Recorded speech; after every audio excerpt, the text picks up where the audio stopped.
Good evening, Multiverse, and welcome to another exciting edition of MNW Warzone. I'm your host, Warzone General Manager Jerry Aldini, and we are here to bring you the Multiverse's finest wrestling action. Folks, we are getting down to the wire. It is just 2 weeks until Shonen Spirit. And we have so much we gotta settle before next week's go-home show. Including tonight in your main event, the unknown soldier Sergeant Major Payne faces the leader of the Conquest of Pain, Semjax. And if Payne wins at Shonen Spirit, it will be War Games! So we have that, but of course, that's not all. We are also going to have a proving grounds match between the UltraDevil, Sadek, and the constant nightmare, Khan. If the UltraDevil wins, he is the next contender for the TTV Championship. So, all that and so much more. But one of the issues that has been plaguing us here on Warzone for a while now has been the question of the Trios Championship contendership. Months ago, the Absolute Units won the right to face off for that belt the next time Warzone gets a shot at it. Well, Flashbang's been busy, unresponsive. They haven't been getting around to it, and that's led the Dark Lords to saying that the units haven't been doing enough. Now, I could go on about that, but with everything that's been happening, as much as this pains me, we're going to head down to ringside and hear from the Fey King, Erlking Wes.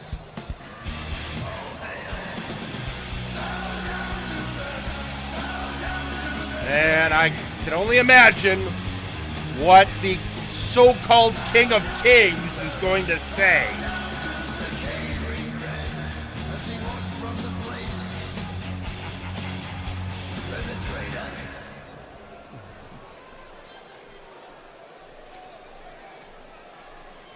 Oh yes. Well, let's not beat around the proverbial bush, shall we?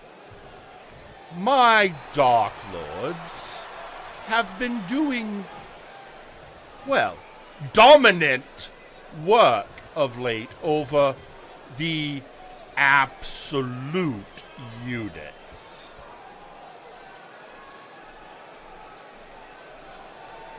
And I think that has been enough of an incentive that we should get a shot at that contendership. The units certainly haven't been doing anything with it.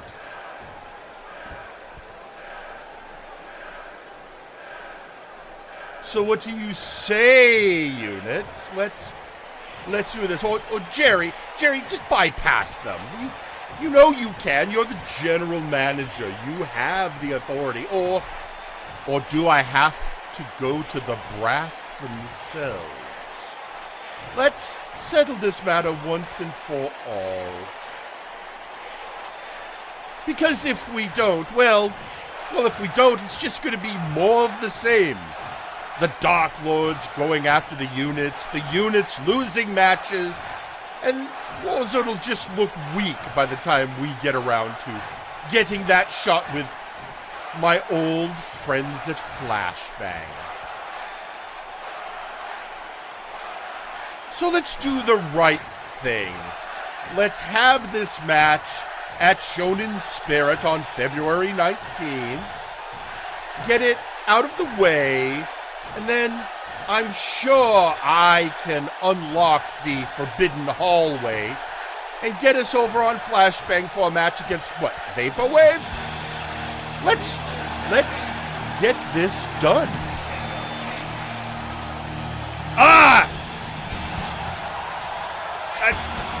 I cursed the day Graven Allen, because it pretty much was Graven, and Johan, when they all drove him from Flashbang and made him my problem.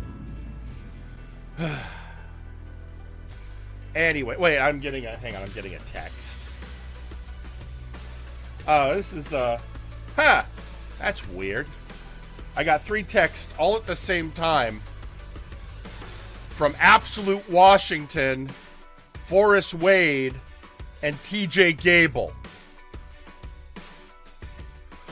2 words in each message. You're on. All right, fine. Okay, if the units are down and the Dark Lords want it, but but you're right, Wes. I am general manager. So we will have a match at Shonen Spirit.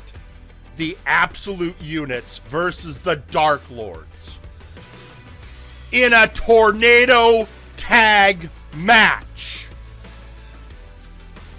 Because in a tornado tag, you have less chances of shenanigans.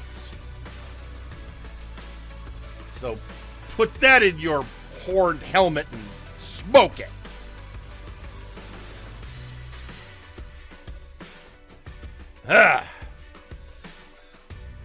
Just, it chaps my hide. Oh. The units did a great job of getting there, and it's not their fault that I can't get Rabbit on the horn to make the match. Anyway, so that's what's gonna, you know what? We're gonna have a few matches announced tonight, I think, for Shonen Spirit. I already know a couple. We'll see what we get. In fact, there's one. I gotta say it right now. We've looked into things. Last week, you all know what happened. We had a beat the clock match between Malice and Johan facing, respectively, Westwind and Nakano Kirishima. And even though we know something happened with the timer, the judgment of the ref is final. So while I still want to get to the bottom of this, and if I find out there's been shenanigans, there will be ramifications. Shonen Spirit, it will be Nakano Kirishima versus Malice for the Big Oof Championship. But all I gotta remind people is you've got an angry son of thunder in the background. Anyway. While all that's going on,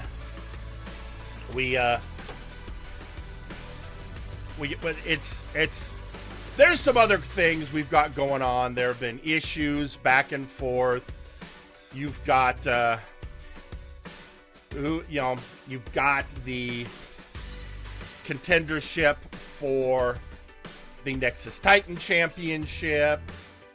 And you've got the question of who will be facing Ausir Taran for the Multiversal Heavyweight Championship. We're actually going to be hearing from...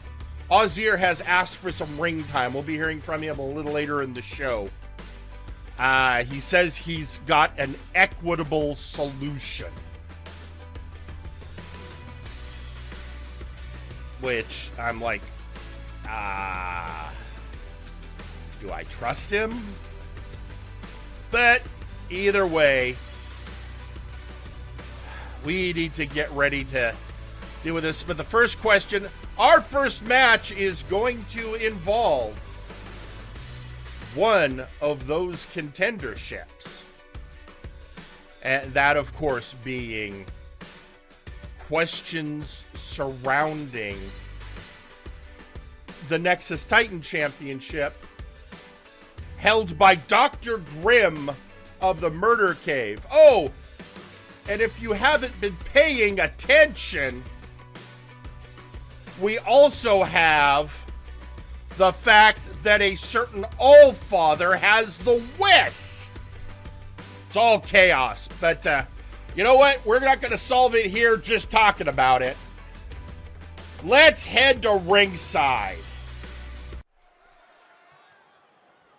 The following match is a tag team match scheduled for one fall and is your opening bout. Introducing first, it's gotta be Kane!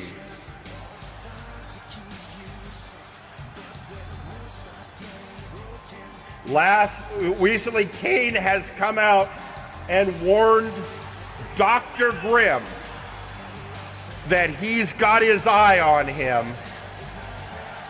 He, more than any other person, has suffered under the thumb of the Doctor. And now that he has risen, now that he is more powerful than ever, Kane has vowed to be a constant thorn in the Doctor's side and to prevent his evil from spreading across the multiverse.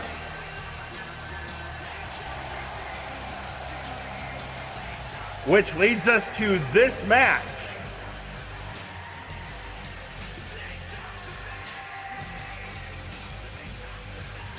But this is tag team action. So the question is, who is joining Kane down here in the squared circle?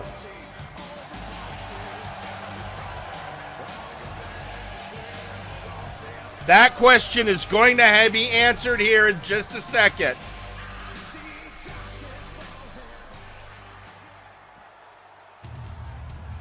And introducing his tag team partner, Power Surge.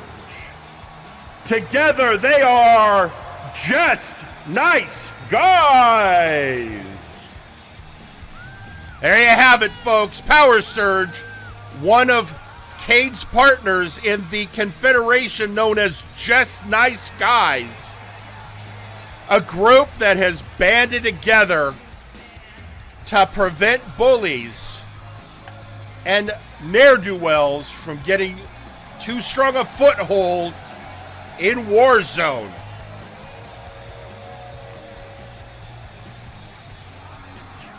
And Power Surge is looking and see if he can have an even better 2024 than his, let's be honest, pretty much banger 2023.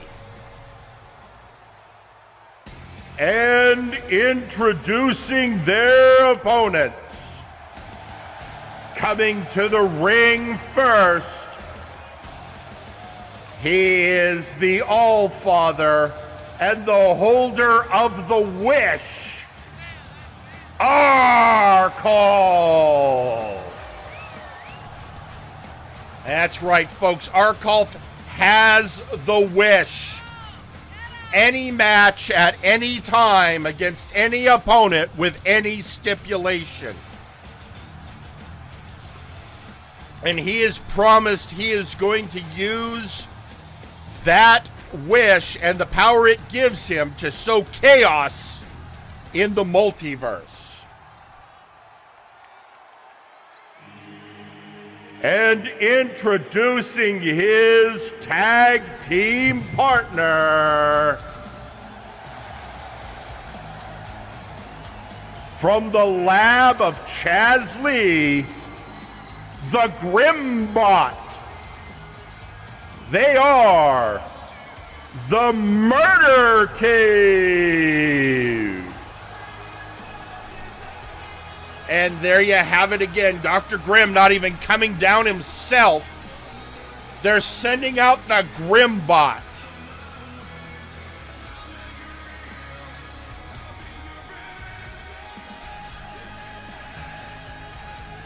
So it is the Murder Cave versus Just Nice Guys.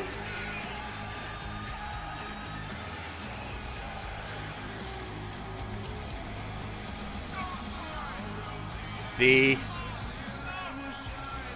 crowd is, of course, getting more and more disgruntled when we don't get the authentic article, but I swear, Chaz has got like 7 of these backstage.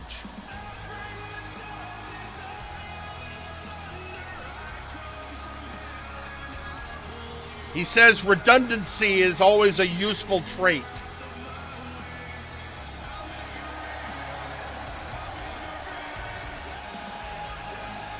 I just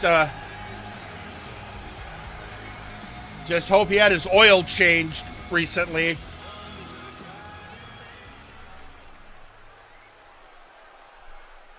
And we are going to start off with Kane and the Allfather Arkolf.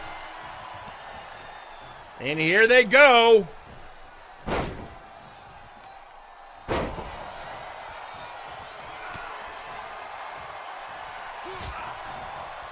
Arkolf bringing the pain to Kane.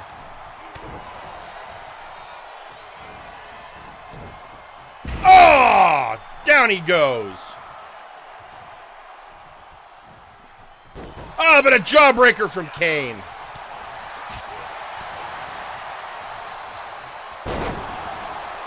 A bridge from the master of 8,602 moves.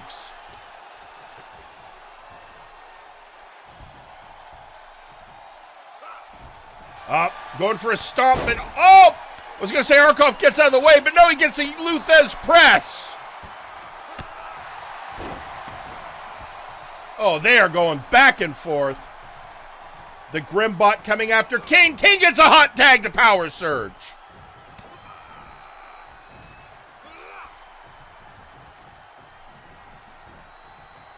Oh! I think Power Surge was going for a very early move, maybe the Power Surge itself, but the Grimbot threw him off.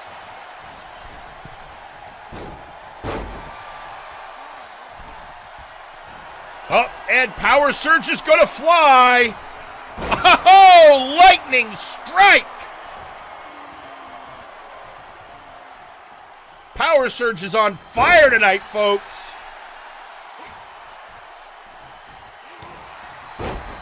And he is looking to short circuit the bot. Another lightning strike and going for a pin. Broken up by the Allfather. So right in front of the Allfather. Oh! Oh! Going for a circuit breaker.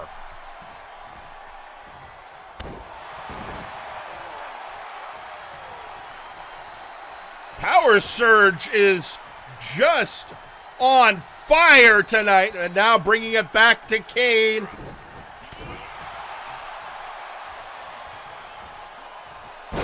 Belly to belly.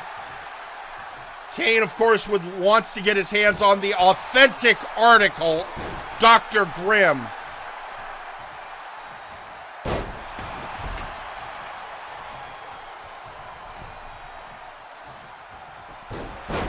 Oh, stump puller.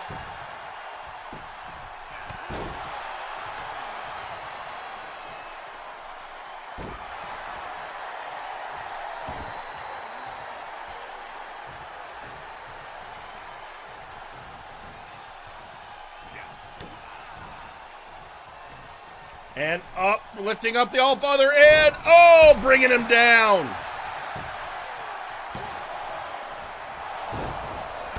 Oh, and the Grimbot with an attack on Kane. Oh, it's 2-on-1. Kane ignoring the blows of Arkolf.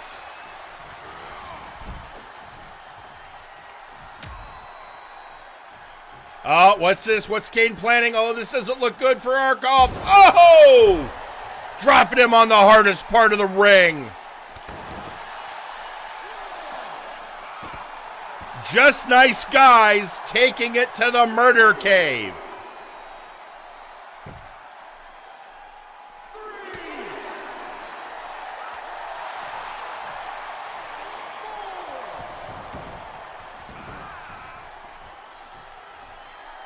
Arkolf now. Oh, this doesn't look good.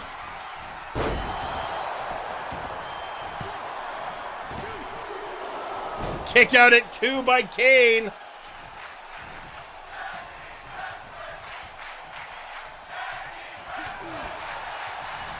And Kane pulling down the Allfather. What's he got planned here?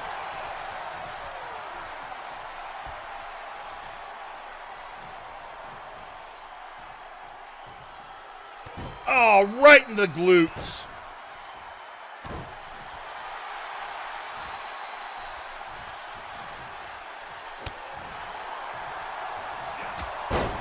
Oh, Allfather right into that elbow. Hot tag to the Grimbot. Grimbot with a belly-to-belly. Oh, no! He's got the claw! But Power Surge fights his way out.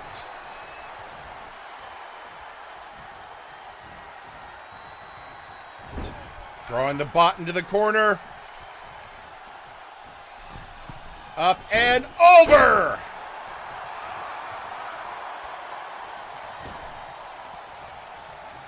Good quick tagging by the Nice Guys.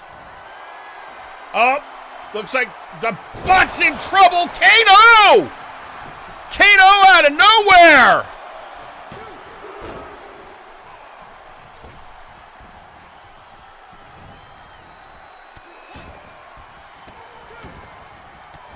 The ref telling the Allfather to get out of the ring.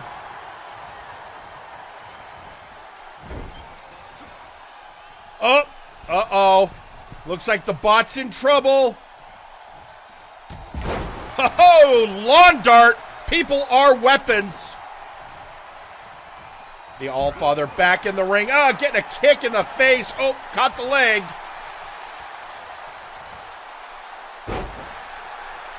But Power Surge got him again.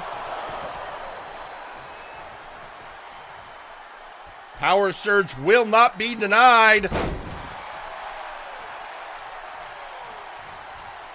Bringing back in Kane.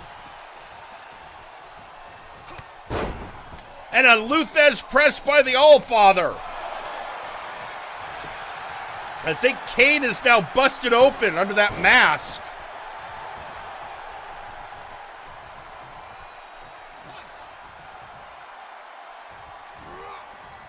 Power Surge, takes one for the team, but distracts the Allfather at a terrible moment.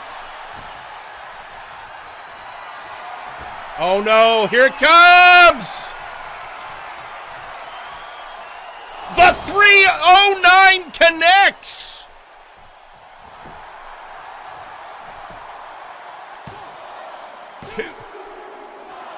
Oh, no Grimbot to be found, but the Allfather kicks out. Oh, jawbreaker by the Grimbot. So Kane throws him to the corner, then goes back to the legal man. Oh, Markov floats over. German suplex.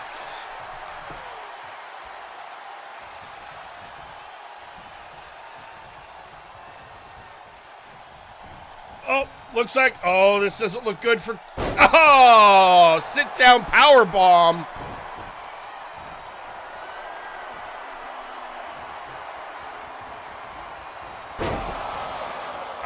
No, it's going for the pin.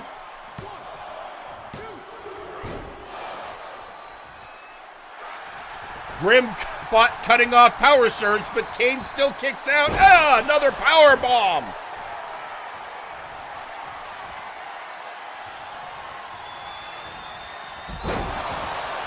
This is not looking good.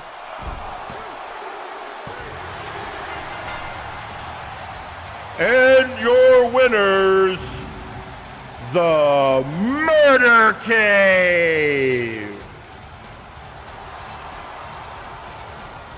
Well, the Murder Cave victorious in that opening tag bout. But let me tell you right now,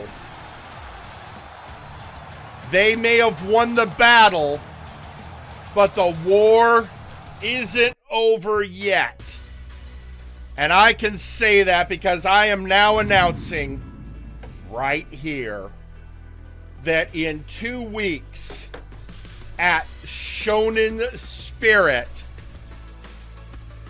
Dr. Grimm, the actual Dr. Grimm, is going to face Kane one-on-one for the Nexus Titan Championship. It'll be Grimm's first time defending the belt in a one-on-one match. As for Kane, well, he's held the belt once already, and he's shown that he can beat Grimm. So the Doctor is going to have his work cut out for him. Now, as we are moving along, there is a question that has been poised, and we didn't get what I would call a great answer last week. And that is, we recently had Tyson Smith go after the TTV Championship, and there seemed to be some interference. We couldn't tell at the time, but forensic data analysis of the tape reveals the presence of Adrian Driscoll.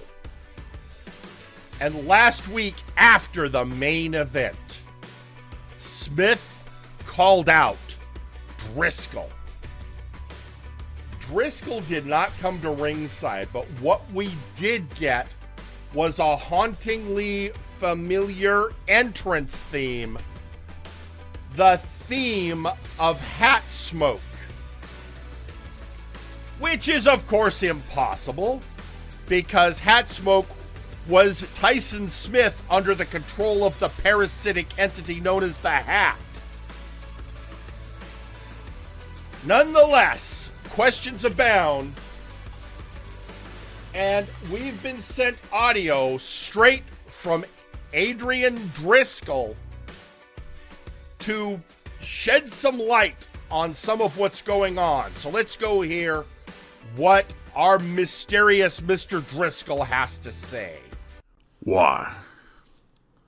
That is always the first question that everyone asks. And you should know by now that the answer will never be as simple as me telling you what you want to know. But I will tell you this much, because it would be so much fun watching you try to struggle to solve this riddle. So listen very carefully, Vinsmoke. I didn't just randomly choose you. I didn't pull your name out of a hat Someone made a deal with me to make sure you didn't win back that title.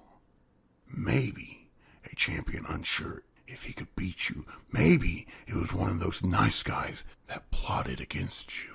Maybe there's someone with a grudge looking to settle an old score. Or perhaps I did indeed get your name from a hat.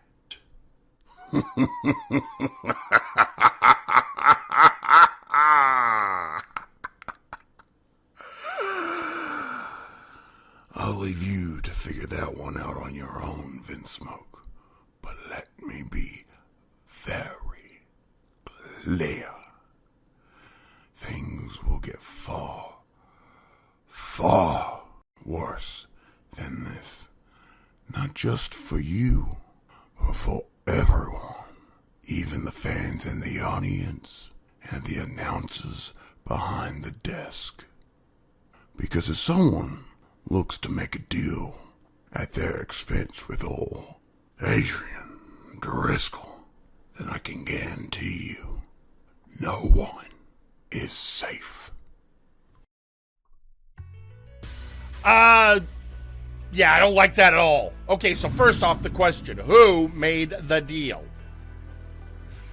If Driscoll's saying someone made a deal with him, who made the deal?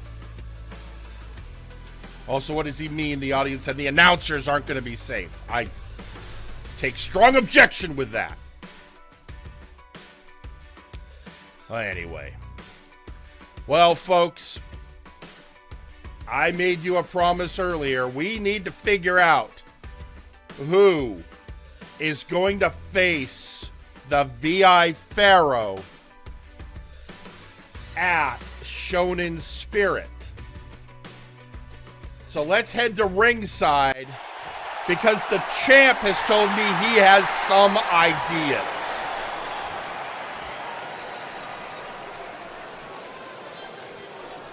Behold the glory of your multiversal heavyweight champion.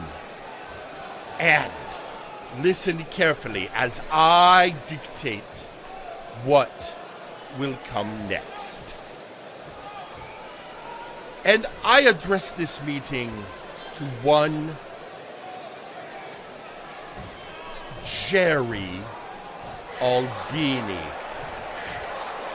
For, Jerry, I am your champion, and you gave Wilson so much leeway. I can afford a little, I think. Besides, I do not think you will disagree with my plan, for it is elegance itself. On one hand, I have the dwarf claiming right to face me. But really, what has he done? And on the other hand, I have one of the most decorated wrestlers in the history of our business, the janitor, saying he is willing to wait his turn.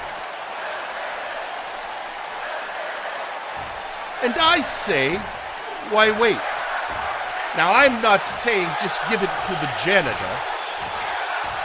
I'm not saying pass over the dwarf.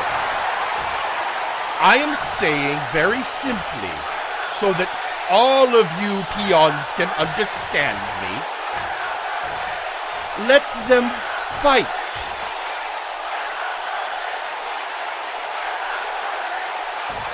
Specifically, let's have a match next week at the Go Home Show. And whoever wins, be it the dwarf or the janitor, that is who I will face for my first glorious title defense. Now, praise me!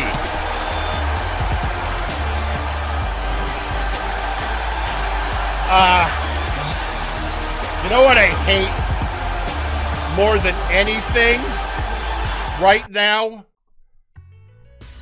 I hate that that's a good idea.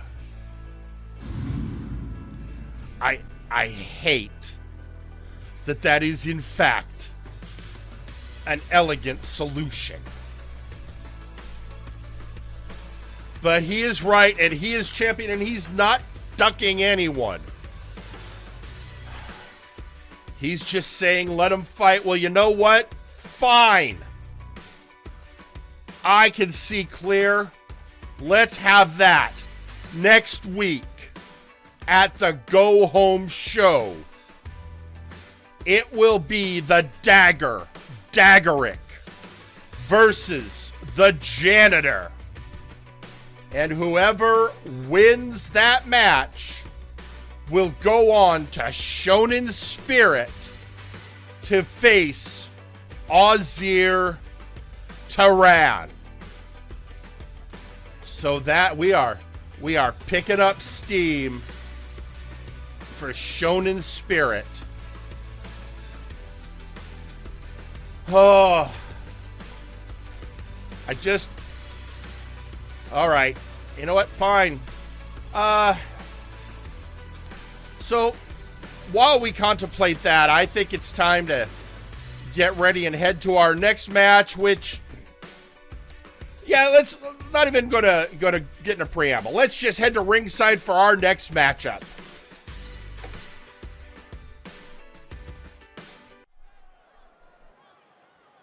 The following match is scheduled for one fall. Introducing first, representing the Odds, Sasquatch Wing. And I got my Squatch Roast Cold Brew right here. Decaf now, because it's later in the evening and I do have to sleep tonight. But there he is, folks, Sasquatch Wing. And who is he going to face? And introducing his opponent, Strongman Bill.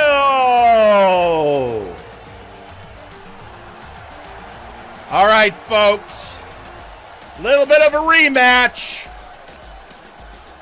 And, well, if you got your bingo cards, you can mark off Hoss fight. Yeah, things weren't settled well between these two last time. So they're doing it again.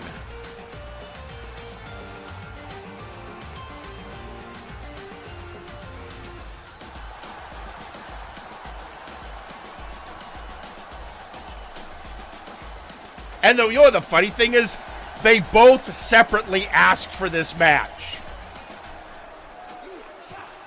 They want to do it again. And, you know, who am I to deny a good match like this?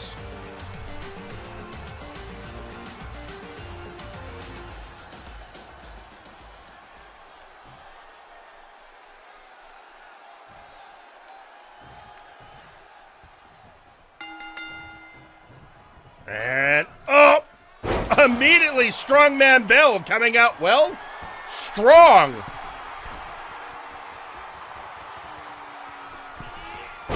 Oh, and down with the elbow. Now, if you're new to MNW, understand that this is quite the matchup because they are both strong competitors. Like we said, this is a Hoss fight.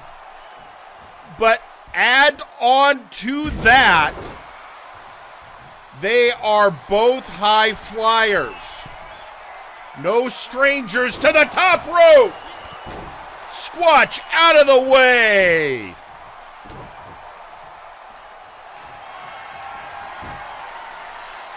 And oh, making him humble. Getting into that clutch.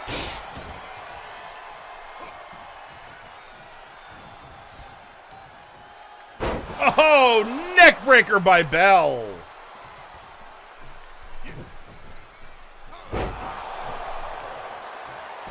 And oh, stretching the arm.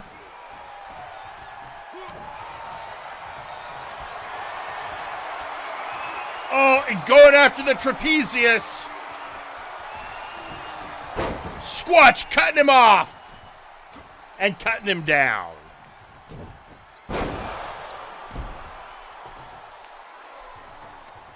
Oh, working over Bell's head. Oh, here we go. The strength of Sasquatch Wing.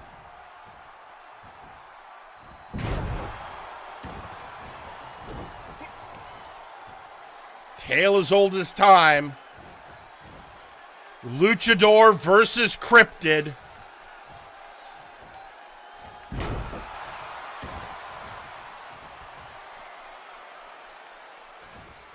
Oh, bringing him around. Oh, yeah. I don't know last time I saw Squatch do that, but Sasquatch Wing gonna make you fly.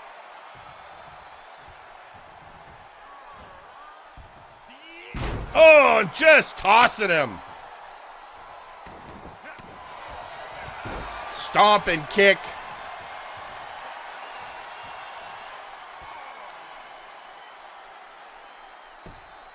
Bell's coming up.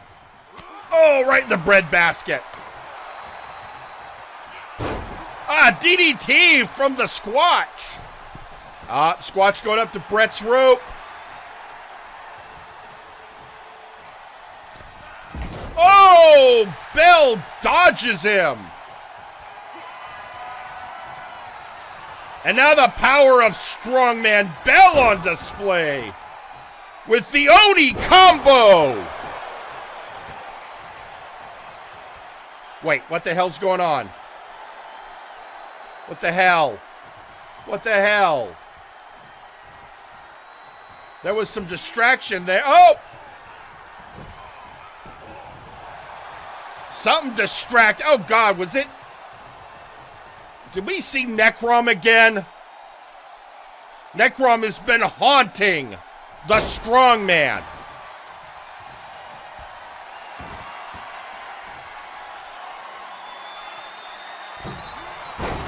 Oh, Squatch splash. Or as we like to call it, the flying Sasquatch.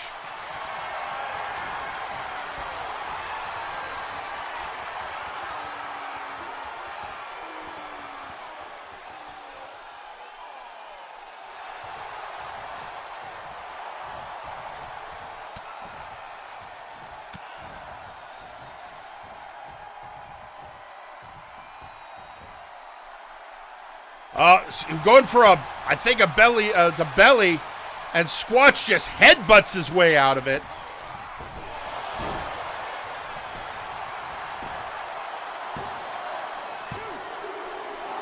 Kick out at 2.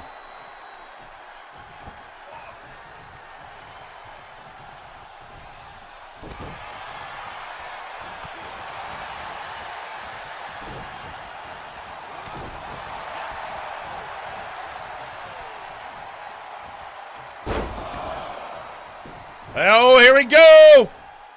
2! And 3, the Densha Dedalore!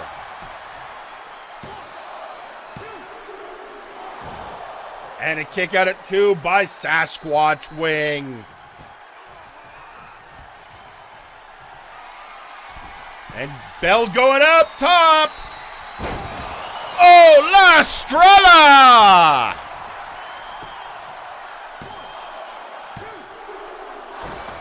And another kick out at 2, and Bell can't believe it. Bell is probably still a little irked by what appeared to be a message from Necrom at the top of the ramp. Which leads me to wonder, you've got Bell, a luchador, you've got Sasquatch Wing, a cryptid. Does Necrom count as both?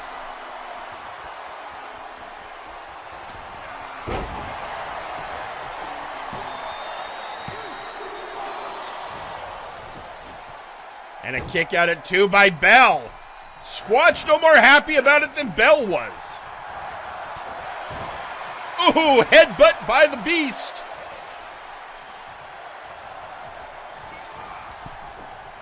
Oh no, Bell, this doesn't look good for Bell. Oh, dropped on the hardest part of the ring. And then a gut wrench on the outside.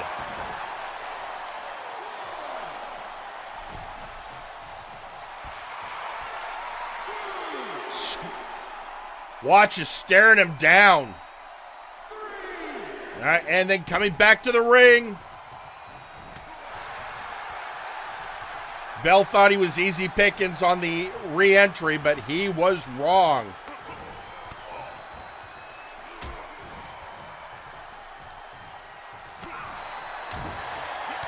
And now Bell raining blows on Squatch. Oh no, I think, yep. Returning the favor.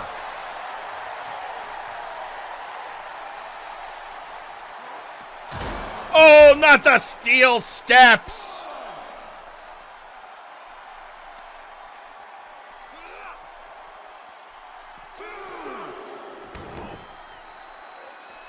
And into the ring goes Bell. Squatches at a 3 count. Bell coming out, breaking the count.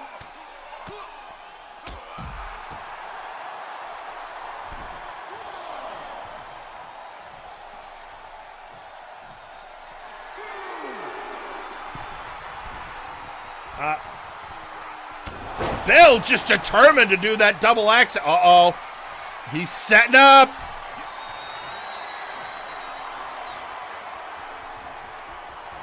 Yep, dropping him down, and it's a weather Oni combo.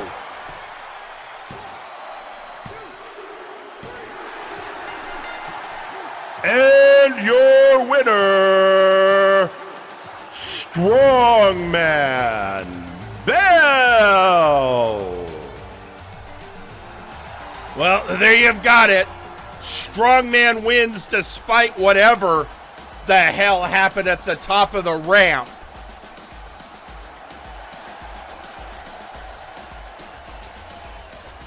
So, but if these two decided to have a third match, it wouldn't surprise me.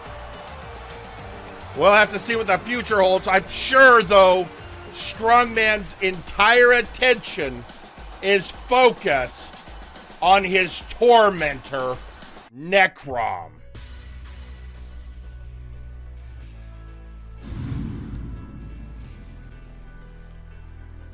Well, folks, that brings there's just a lot to say there.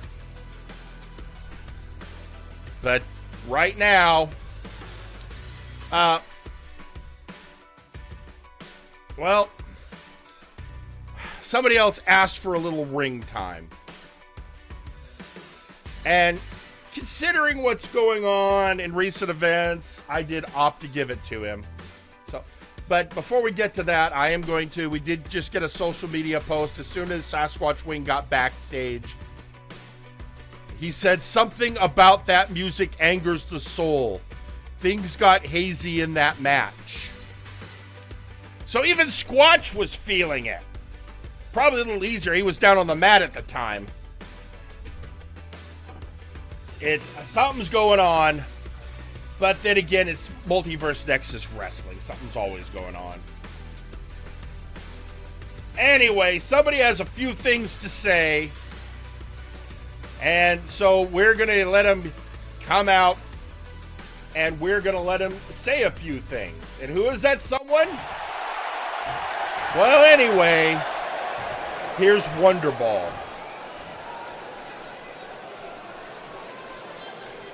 Okay, can we be honest for a second? Just a moment of pure honesty here, right? No one's buying this crap from Louis McDonald, right? Because let me tell you something.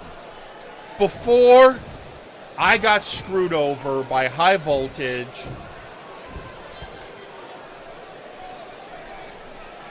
before I got screwed over by Aiden Zero, the first person to ever screw me over was Louis McDonald. And folks, by that time, people were warning me. Don't trust Louis. He's gonna screw you over. It's what he does. And I was like, no. We're good. It's gonna be fine. And then he screwed me over. So, he is a master at lying and backstabbing and has the longest history of it in MNW. And if he's back in town, claiming to be better, well, then he can come down and prove it to the human choking hazard, because I will gladly test him on that. Because you know what? The pain lingers. And I've been screwed over by plenty of people now. But honestly, Louis still hurts the worst. Because I was young. I was fresh. I was learning my way in the business. And I thought I had a mentor. And instead, I had a chain around my neck.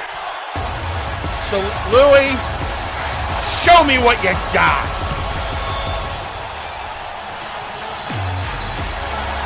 I mean, he's not wrong,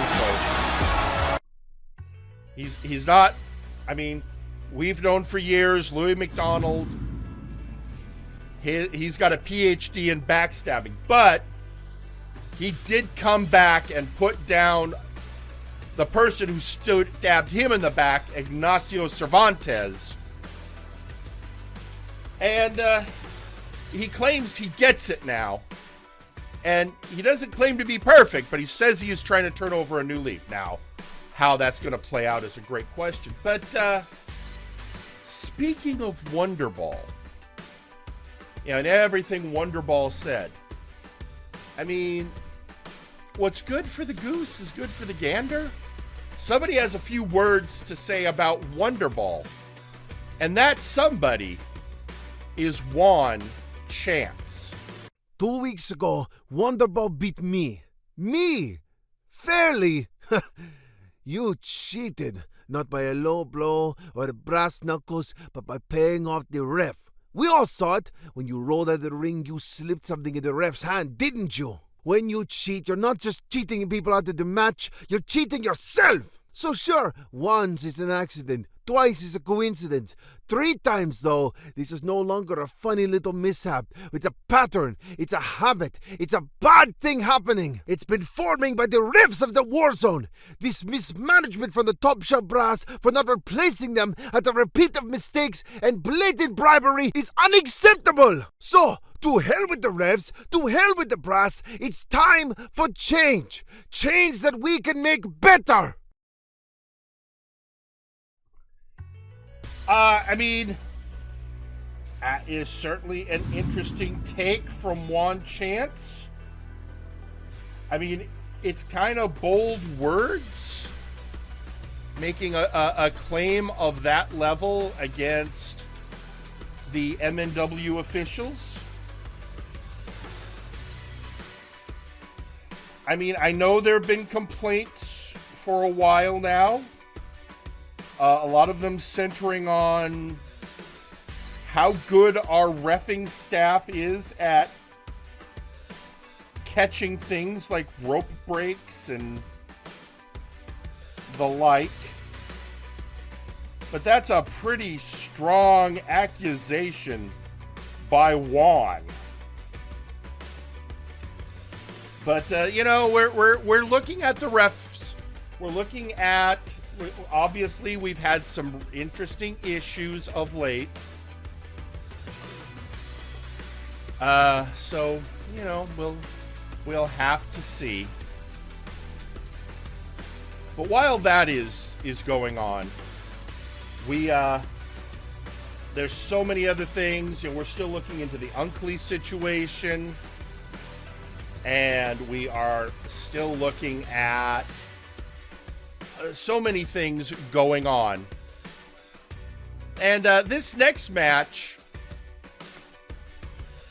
Well, this next match involves people who, how do I say this correctly?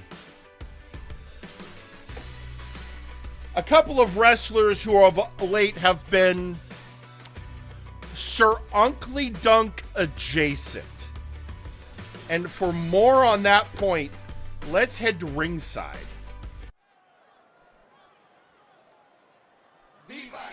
The following match is scheduled for one fall. Introducing first, he is the Latino B, Buck Bumble. Viva la revolution! He fly, he be, he sting. He is Buck Bumble. And yeah, he is has a bit of a history with Uncle. And recently when Tiki the Troll was almost kidnapped by men in black and yellow hats, black and yellow top hats, mind you, Sir Uncle Dunk said, how dare we accuse him that who else wears black and yellow and a hat? Buck Bumble. So I think it's deflecting, but that's me. And introducing his opponent, representing JIT Inc., Seth Justice Jackson. And this is kind of a weird one, folks. Seth, he's proven he is a great investigator. He has uncovered the secrets of Dr. Grimm. He came out and was having a confrontation with Uncle Dunk, and oddly, Uncle has nothing but praise for Seth Jackson. Whatever that might be about. But you know what? This in the end is just a good old clean wrestling match between two great competitors.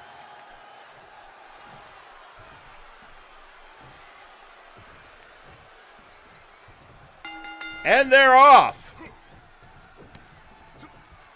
And Seth had some good blocks, but fell to a fake out by the Latino B, but headbutting him. Because we all know Seth has a very hard head.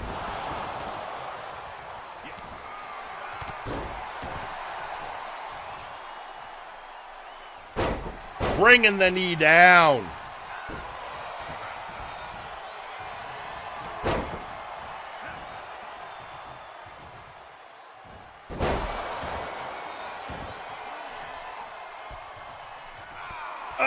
Buck getting Seth in the head. Not his weakest point, mind you.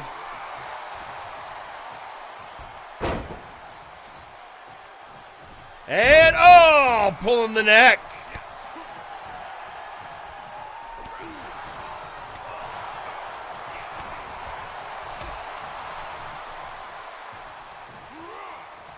And folks, as my former broadcast colleague would say, there are bees, Jerry! I keep that on standby for moments like this. Seth taking Buck on a tour of the ring, and Buck did not like it.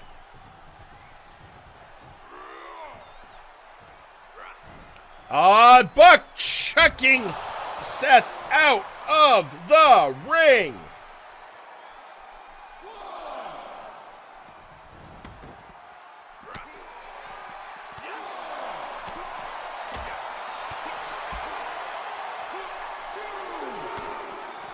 And we are up to a 2 count outside the ring.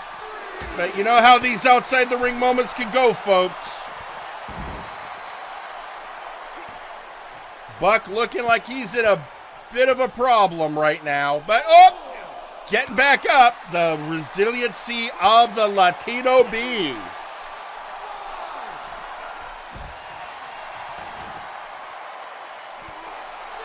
Ooh, taking that shot to Seth.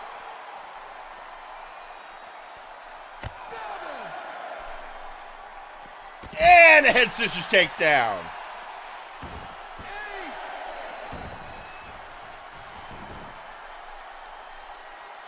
Now, breaking the count.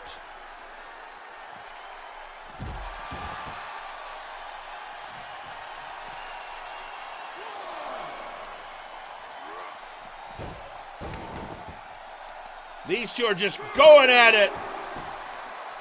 Outside.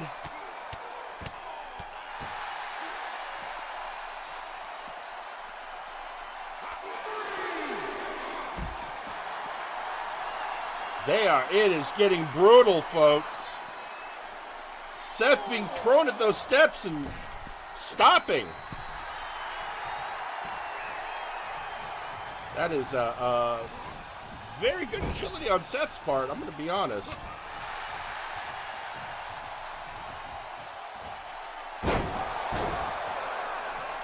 And there goes Seth, and Buck is setting him up.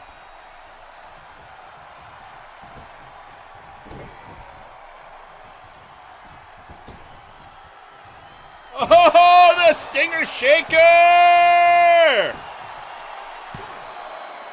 Actually, that's the Bee's Knees. I always get those two confused. I don't know why.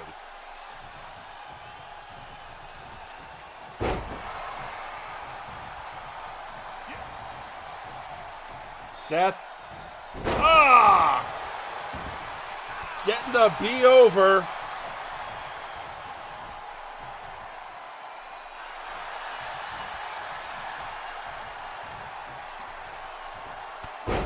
Hammering him down.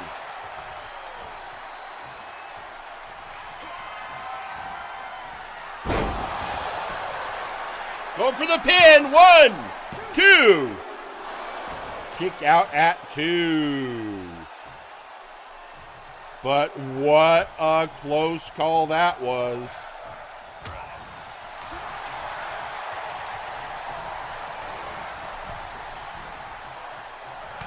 Looks like Seth might have been trying to get Buck out, and Buck's like, no.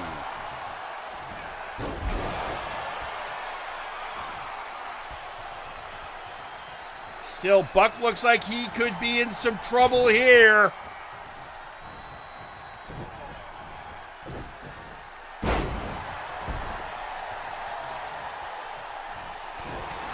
Oh! And going for the pin.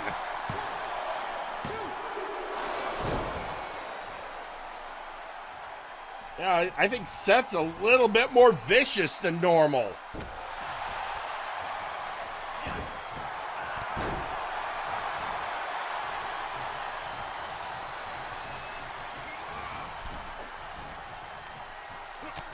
Just drop kicking him out to the outside area.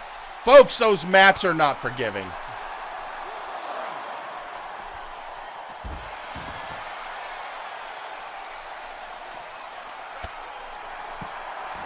Down goes Seth. Buck is not taking this one lightly.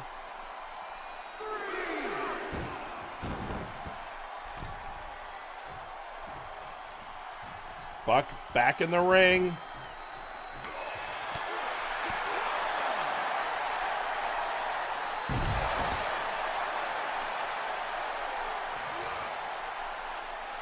And onto the stairs.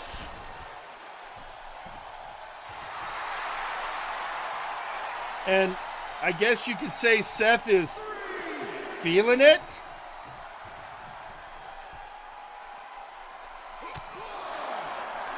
I'm going to be honest, I don't know what's gotten into Seth lately.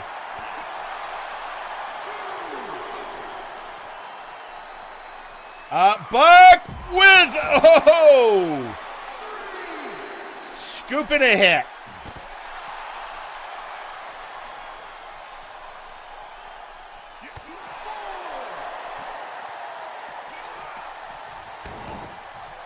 Guys, you got to get them in the... Oh, there he is. Seth's back in the ring and telling Buck, get his Bumble butt back in the ring.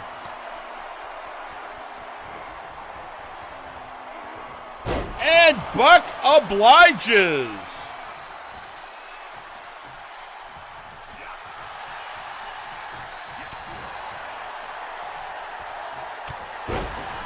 Bumble butt, by the way, being a technical term. I think we all got. Speaking of Boho! Buzzeye drop.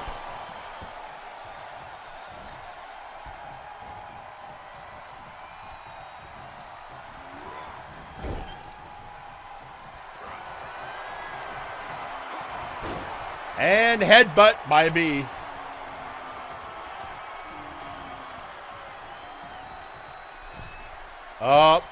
Up, here we are.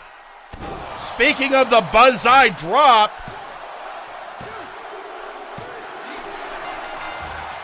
And your winner, the Latino B, Buck Bumble. Well, there you have it, folks. Viva la raza. Viva la revolution. The Latino B standing tall, and Seth Jackson does not look happy with that result.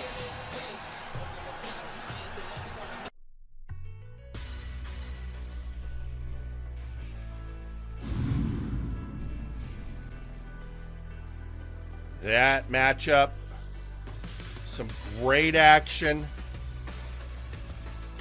But where are we going from here? That's the next big question. But as we get ready for answering that question, we got some other things we've got to deal with, folks. And there was a somewhat controversial match last week.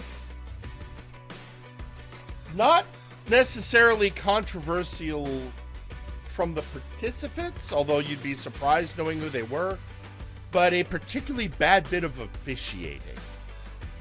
Where, you know, a tag team match, especially an opening tag team match, you don't expect to last less than 5 minutes.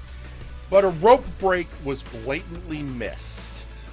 And as a result, the Night's Watch got a pinfall victory over the Outlaws. As you can imagine,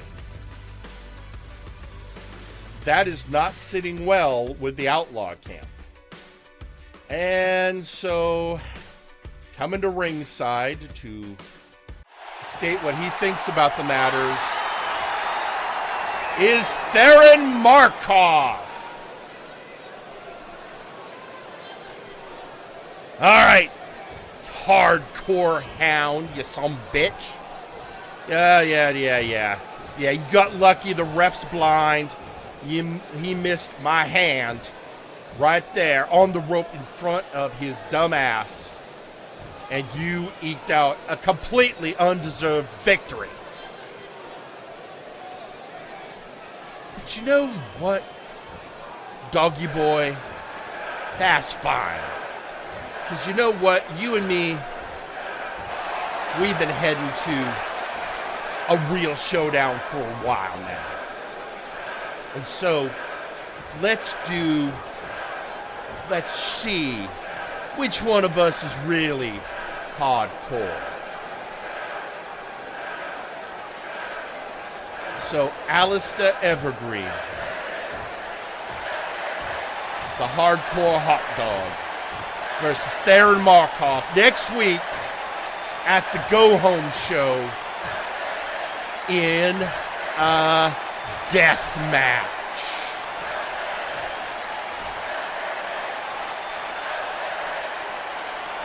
Now, I know there's no way they're going to spring for another, what was it, nuclear silo that they did it in last time. I'm fine doing it right here in the ring, but let's make it really clear. We ain't gonna have no pinfalls. We ain't gonna have no submissions.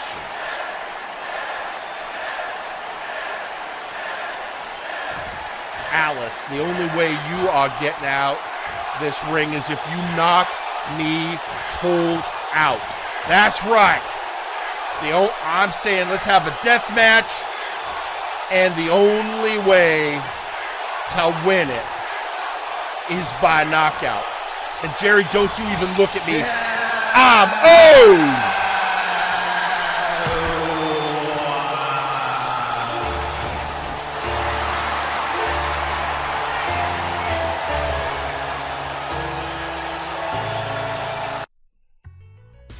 Okay, look. I'll look into it. I cannot, however, with everything going on, authorize explosives. We have enough trouble going on, enough volatile people. But I will certainly only winning by knockout. As for the rest, I'll talk with the tech crew, see what we can put together. But you know what, Markov? I hate to say it, but you're right. Even last week, I saw it was a travesty what happened. So, against my better judgment, I'm going to give you what you want. Next week, at the Go Home Show for Shonen Spirit, it will be Alistair Evergreen versus Theron Markov in a knockout death match. And we'll just see where we go from there. Well, folks, we got a lot more wrestling action to present to you right here. But, folks, it is the sad and terrible truth that as we are a program, we need to make some money, and that means sponsors. So, we'll be back with more tag team action after these brief messages. The following message has been paid for by blood money. Have you ever witnessed a beloved JRPG mascot get brutalized? Oh my god! Perhaps a kawaii character from one of your favorite anime has been through a grueling battle. Or perhaps some jackass just gets off on inflicting pain to them. Well, don't just stand there. Pick up the phone today. Hello, I'm Mr. Butler from the Kawaii Universal Protection Organization. Here at Kupo, we provide treatment and recovery for all the kawaii creatures of the world who have been put through the ringer. Our facilities include therapeutic counseling sessions. Alright, Bernie, calm down! I'm not Paul! Why did we sign up for this? Exercise regimens for full rehabilitation. Holy Jesus! Run! No! Dang nabbit, I told you not to mix up the greens in their diet! And of course, our serene and peaceful menborns. Oh, sweet unholy heaven, who let the tonberries out of the secure way? Yes, indeed. We spare no expense to ensure the safe recovery of our beloved mascot patients. So don't delay. Call 555-KUPO today. That's 555-KUPO. The preceding message has been paid for by blood money. Only those with the right card and the right tastes are fortunate enough to be admitted to the Crimson Cabaret. It is where the most desired, most talented of souls entertain our exclusive club members. We offer 2 levels and live music, be it the voice of a starlet or the company of a charming server. We cater to all tastes, and we are sure to satisfy. So tell us, what is it that you desire? This is the grand opening of the Wild Fang Coffee. Here you can feel safe with your baristas trained in popping a cap in a dude while crafting the perfect cup of coffee. Each has spent 6 months in combat training and trained by Ramsey himself, the National Coffee Chief. They strive for perfection in every cup. And remember, Wild Fang Coffee. Come steal from us. We dare you. Seth Jackson here with the Man Dapper. Have you ever been scheduled for a singles match only to discover your opponent is Helix sucks? Have you ever been powerbombed so hard that your bowels come loose from the intestinal lining? Well, if you said yes to any of the following questions, the Man Dapper is here for you. With super absorbent anti-Hershey squirt technology, we have you covered, no matter how quickly you are plummeting towards a splintery potluck table from the 80s. The Man Dapper, because your ass is a winner. The Man Diaper is not liable for any rashes caused by the misuse of our product, no matter how much Seth says he itches. When you're the type of guy on a hot summer's end day taking down every son of a gun that ever did you wrong, the first and last thing you ought to do is have that victory smoke. Make sure it's a Vin Smoke. Vin Smoke's Hunter Classics. They got a real kick. Each year, millions of people struggle due to poverty and lack of opportunity. For some, help arrives too late. Hello, I am Sir Uncle Dunk, and I'm here to talk about a group of people who have struggled more than most. The 1%. These wonderful people are a minority the world over and have been persecuted by governments and societies to the point where they're becoming an increasingly small part of our planet. We here at Uncle Corp aim to help those affected by business laws, OSHA regulations, and sweaty wrestlers in spandex. If you make a donation today at 1-800-GIMME-MONEY, we can end the suffering of the rich minority around the world. That's 1-800-GIMME-MONEY. Make your donation today. And we're back. All right, folks. So we've got a lot going on today, including, lest we forget, your main event, Sergeant Major Payne versus Semjax. If Payne can beat Semjax at Shonen Spirit in 2 weeks, it will be War Games. But first, the unknown soldier has to beat the trustworthy one. But that's in your main event, and we've got so many things to get through. But this next matchup, well, folks, it's maybe a little bit of a preview, or maybe it's a little bit of action that there were times we thought we'd never see. What am I talking about? Well, let's go to ringside. The following is a tag team match scheduled for one fall. Introducing first, Devin and the Scorpion Jack Abbott. They are Shoot Nation! There you are, folks. Shoot Nation! Former Unified Tag Team Champions, and probably the most underrated tag team of all time, because they'll always surprise you. Reach for the sky, boy.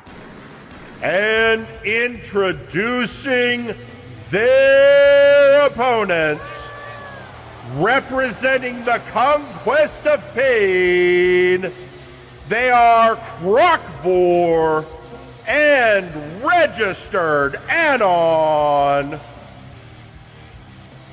OTP, One True Pain. Well, folks, it's the Bayou Boy and Florida Man. And they are coming to ringside, and they will be watching that main event. Because if Semjax loses, they both could be in War Games in 2 weeks.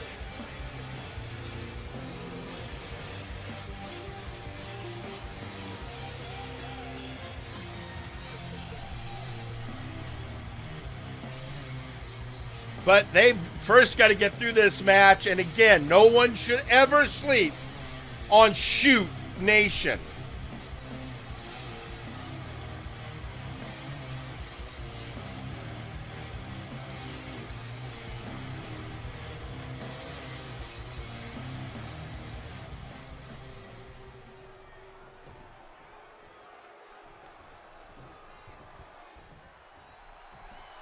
And we are starting out with Devin and Registered Anon. And Anon starts early.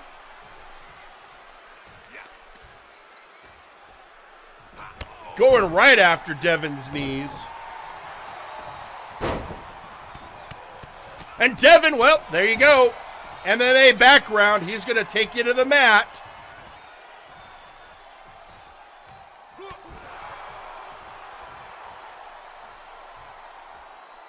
And on. All right. Throwing him over. Now what? Oh. Bringing in Croc.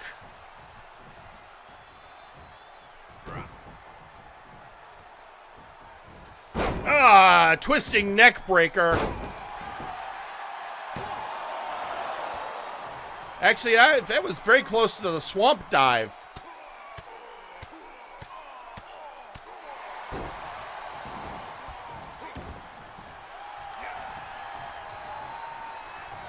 And bringing Croc to the blue corner. Croc doesn't like it there.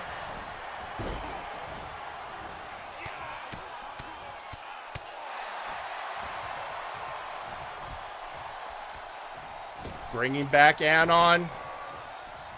And in comes the Scorpion. Devin still trying to get collected enough to get out of the ring.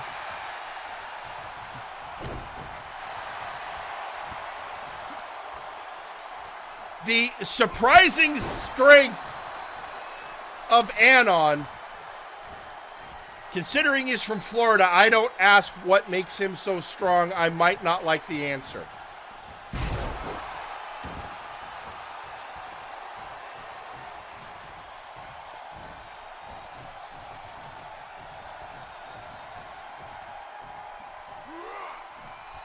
And Abbott hanging Croc 4 out to dry. And now bringing in Devin.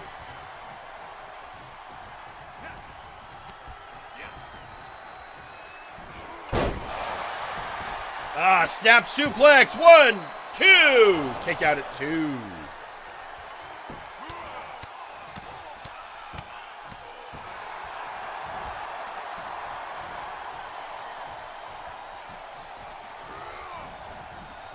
Into the corner. Oh! Croc getting out.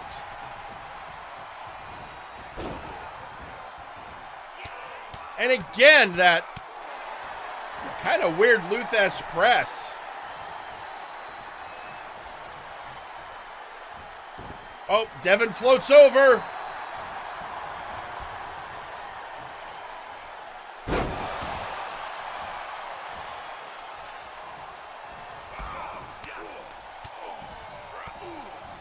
And again, that MMA background coming into play.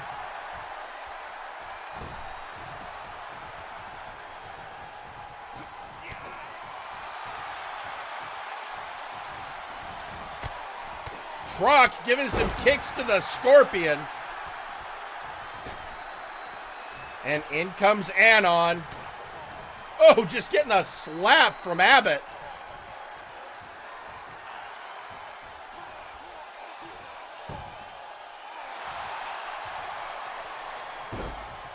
You know, the British versus Florida.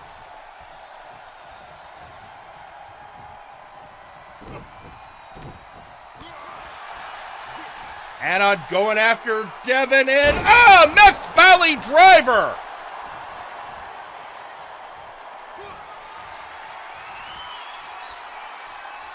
I think he was setting up for the bloody end and Devin fought his way out.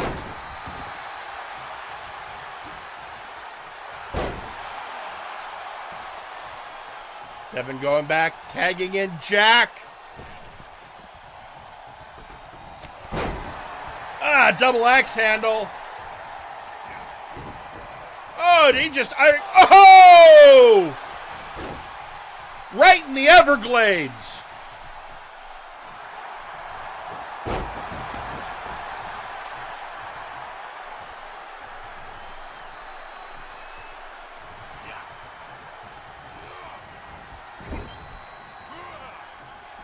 And Croc going after Abbott, I think, for that low blow on his partner.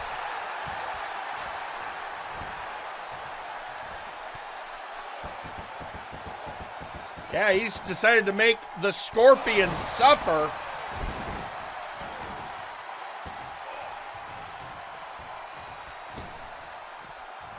And in comes Anon. Just dropping him down.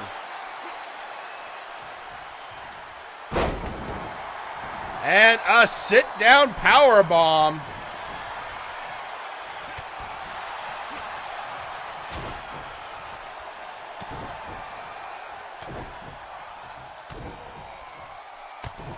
Just double axe handle after axe handle in Abbott's old corner. He just turns his back on him, and now it's Croc and Devin.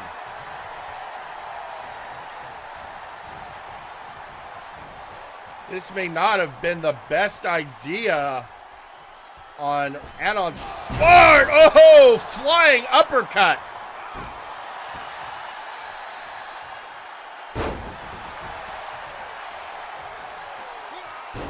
Drop kick. Oh, but Croc got out of the way just in time. And now, the feeding frenzy.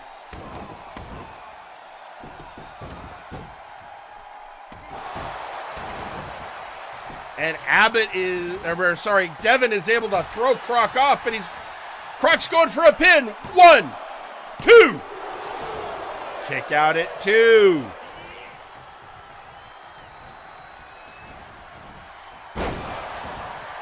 Standing bulldog. And in comes Anon. Oh! And that suplex says no. But, what's Anon? Oh, folks, oh no! It's time for the bloody end!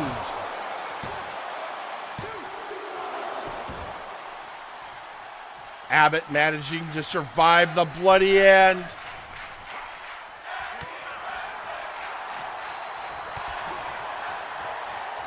They're just going back and forth. Up. The strength of Anon.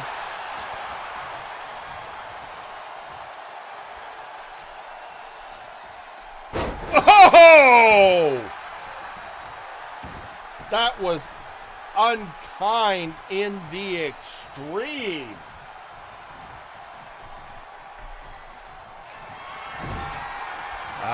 Looks like Croc is setting up for something unpleasant. 1, 2. Broken up by Devin, and Abbott flipping over Croc. Scorpion flipping on Croc. I was trying to bring him. That was a long walk with a Croc.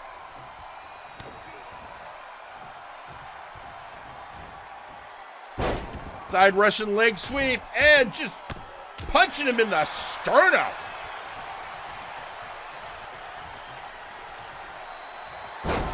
And another standing bulldog.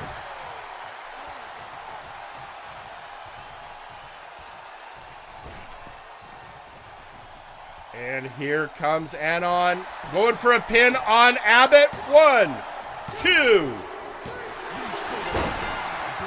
And your winners, OTP, One True Pain. Well, there you have it. OTP win. And I don't know, maybe that gives a little symbolic momentum to Semjax for the main event. Conquest of Pain, victorious in their first match of the evening. But we still got a long way to go, folks, before we get to that main event. Now, one of the other questions that is out there is, of course, the tag team scene. With, of course, your tag team champions, Spectre, Sonata. And as we all know, they made a decree that to face them in action, they don't want to just see your wrestling skills. They want to see your style. Which getting an interesting response right now from the Murder Cave, who are trying to point out style doesn't win matches. Skill and brutality win matches. And so they have been going after the members of Spectre Sonata. And to that point, let's hear from the tag team champs right now. Very nice performance, Grizzly. You and the Murder Cave have successfully performed your amazing dance routine and demonstrated your charisma for the audience. Oh, wait, no, that didn't happen. Instead, you loudly said you'd spread some chaos, beat up my partner, and claimed you deserved a shot. What's the point of having a stipulation if you're going to be ignored? But you're not going to ignore what we say. You're going to respect what we ask. And that's the key difference. Respect. You don't respect what we did to earn these belts, nor what we were trying to do with this stipulation. You don't respect that we might want to put on the best shows we can each night for the audience, and you don't respect that we're trying to make you all better by letting you show your own skills beyond what you do day in and day out. Far be it from me to ask you to be entertaining for a crowd. You can wrestle. Bravo. You're in a wrestling company. Of course we know you can do that. You do it quite well, even. Show me what else you can bring to the table. And until you do, you can hang out behind the curtain until your big debut, while everyone else who does listen gets their shot instead.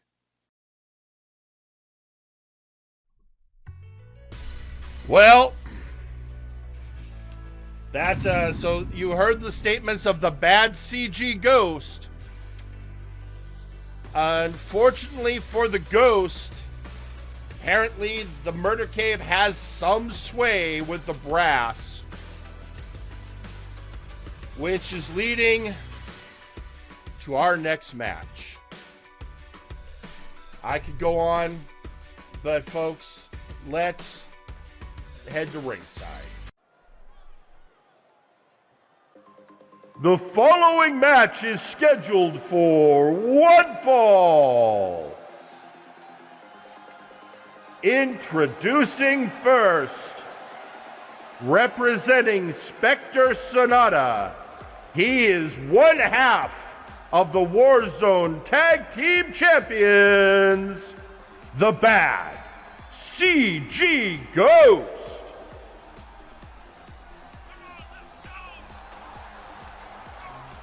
Now, for years I was a little confused by this guy and his name. It's like, he didn't look like bad CG. You know, he looked well rendered. But now I'm kind of getting, oh, he's a CG Ghost, and he's one bad dude. I think that's what's going on here. And of course, style and profile.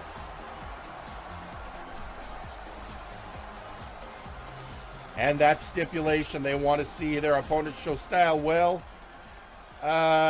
sure, this guy has a style, I guess.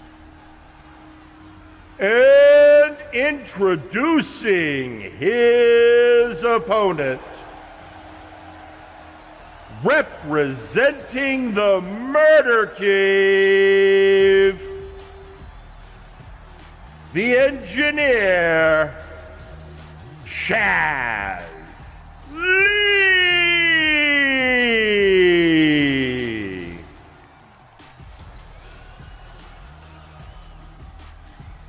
There you have it, folks. The Murder Cave still coming out. And it's going to be the Engineer versus the Ghost of the Machine, which really feels appropriate when you ask me.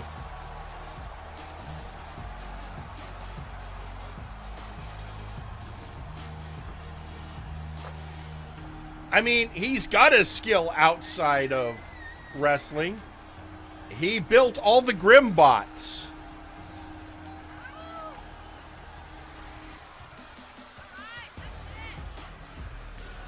Here he comes, folks. Chaz Lee, former Multiversal Heavyweight Champion Chaz Lee.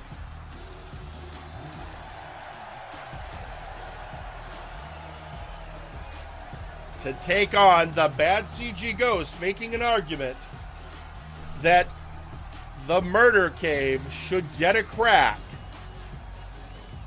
at the tag belts at Shonen Spirit.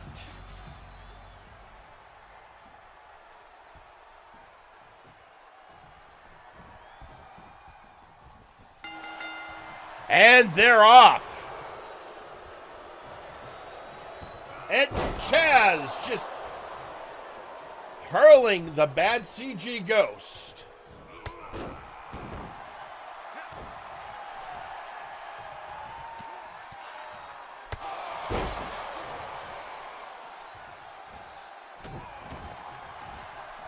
And this is, from my understanding, the Murder Cave is on high alert backstage because of the repeated threats being made against Chaz Lee by one Injustice Jake, who has said now that the high voltage business is done, he wants to get closure with the man that betrayed him.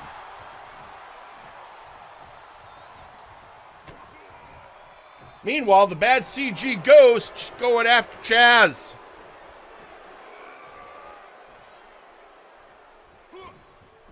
Oh, snake eyes.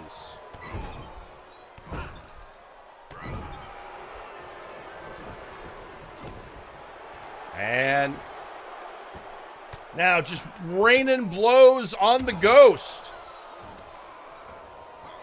And you might think punching a Ghost isn't going to do a lot of good, but, well, Chaz Lee.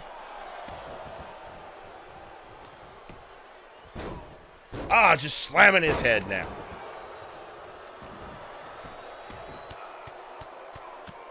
Just going after the Ghost's head. Can Ghosts get concussions?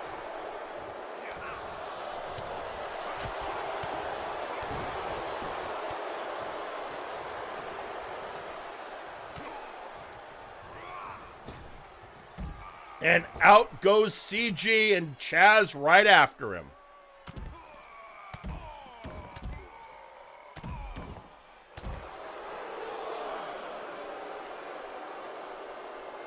And throwing him across the area. Chaz back in the ring.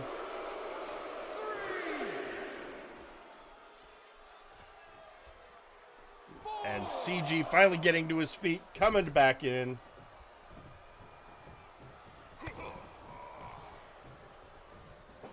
And oh! Ghostbuster!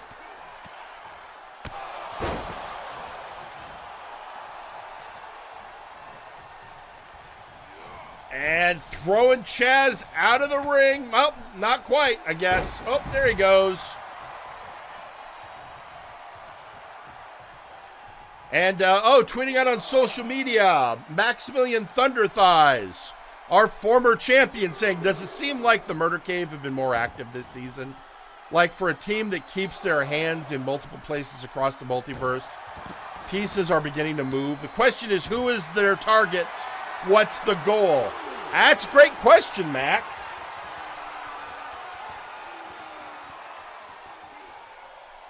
Arkoff has the wish. Grim is the Nexus Titan champion, and I imagine it's Chaz and Grizzly that want to go for the tag belts.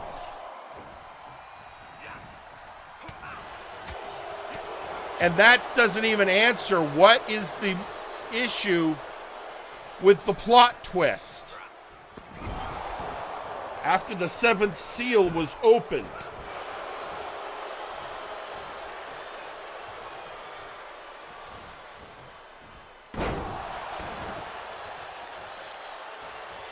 And a hard blow, but Chaz is going after him.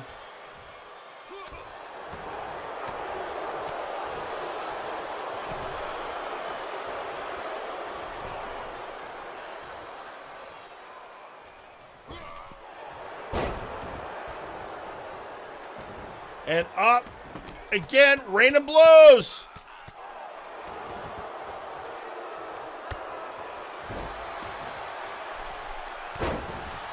And down comes the leg.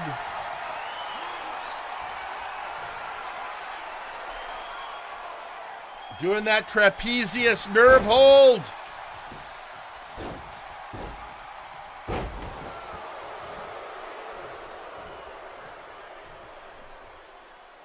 Chaz gaining some momentum and slamming him down.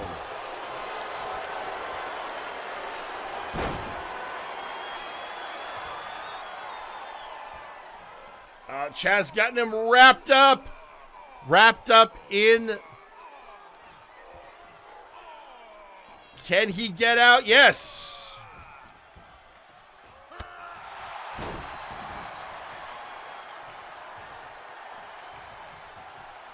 And the bad CG ghost bringing Chaz to the center of the ring. What's he got planned? Roll up!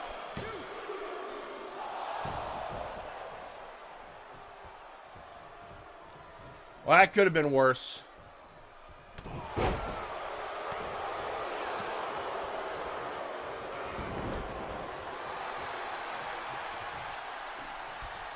CG chasing after Chaz, getting it what? Coming here. Whoa! Ghostbuster!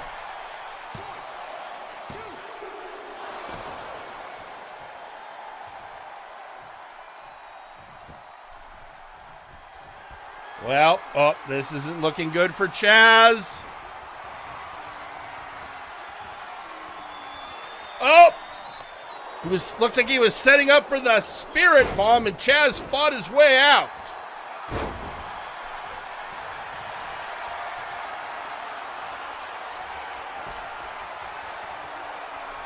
So the ghost is going to have to go for the trapezius again.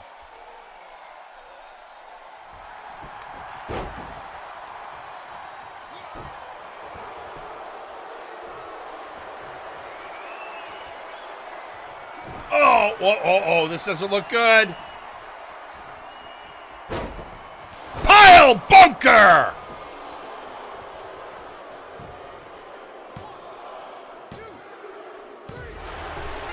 And your winner, Chaz Lee.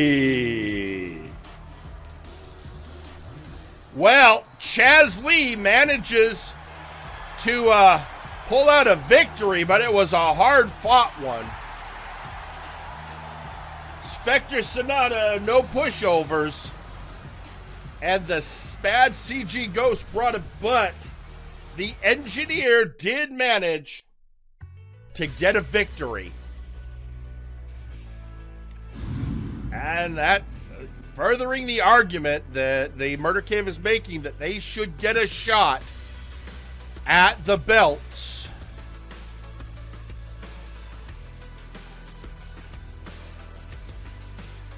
But folks, it's been a heck of a night. But we still have 2 matches to go. And it is time for your penultimate match. And as we said earlier, this is a proving ground match in which the UltraDevil Sadek must score a victory over the TTV champion, if he can, then he will get a title shot. But, he's got to beat the man to face the man. And with all that said, let's get down to the ring.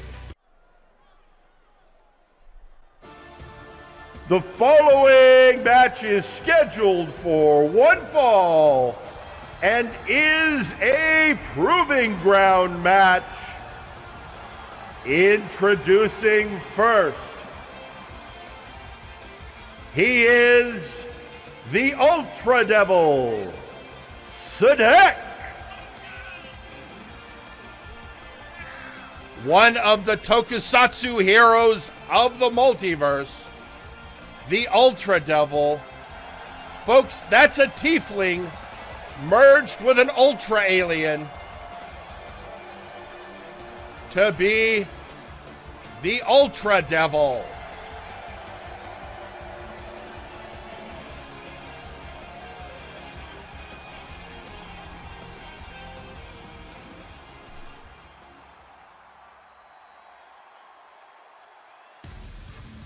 And introducing his opponent,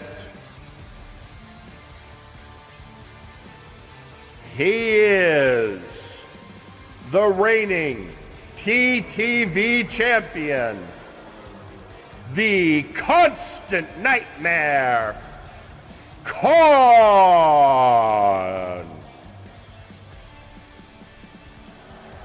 Khan has 5 successful defenses of the TTV championship. Folks, the TTV championship, which has the legacy of the Warp Gate Hardcore Championship, has a very special stipulation. If you can successfully defend that belt 7 times, you are granted the gift of chaos and can relinquish the belt for a guaranteed shot the following week for the Multiversal Heavyweight Championship. Khan needs 2 more victories to gain the gift. But first, he's got to get past 2 more challengers who must be worthy. So the question is, can the UltraDevil succeed in getting his title shot?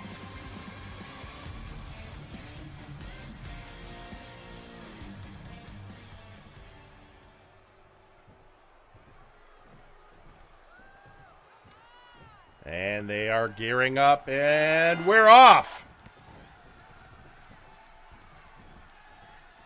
And Khan right off the bat, just dropping UltraDevil.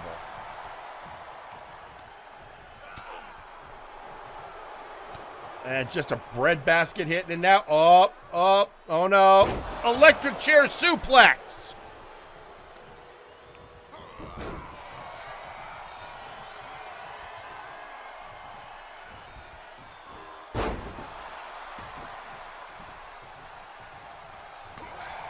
And with that neck breaker, Seth gets a bit of momentum.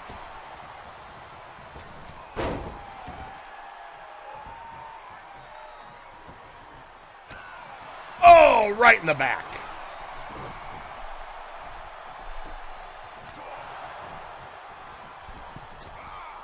Oh, springboard missile drop kick, maybe.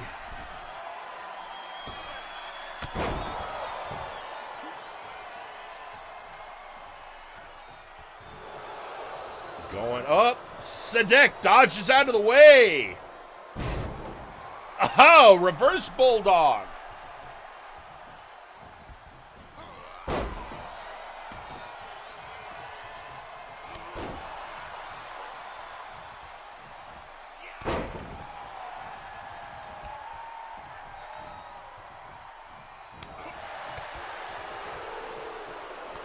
Oh, breaking loose. Kicking down Khan. Sadek looking good.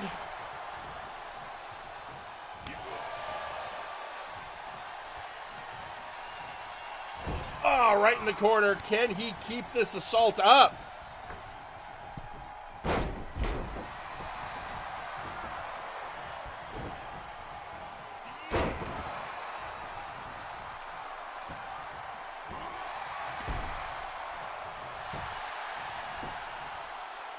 Oh, 2.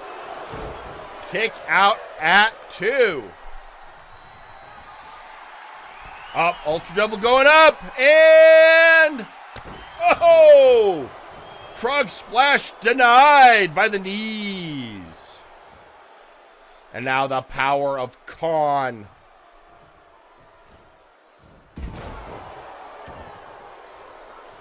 Anyone who remembers what Khan was like when he first debuted in MNW and hadn't seen him in a while would be shocked by what he has evolved into.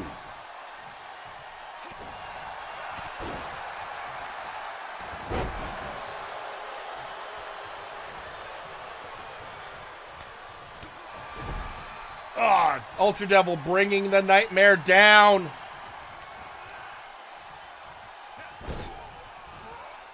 And yeeted by the Ultra Tiefling. Ho-ho! Mid-rope launched elbow.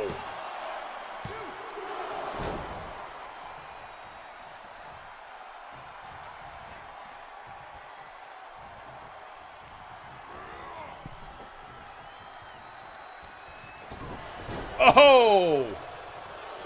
Trying to get Khan out, instead used the clothesline to reverse on UltraDevil, and again!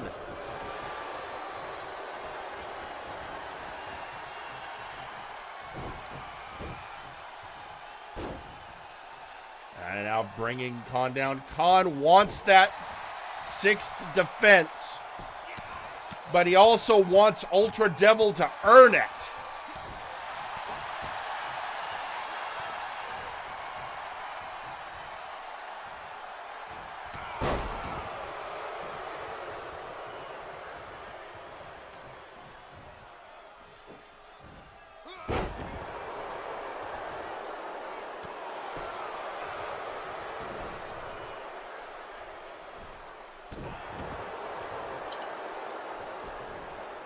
And on Sadek's elbow. And again. Risking tearing that ACL with that kind of blow.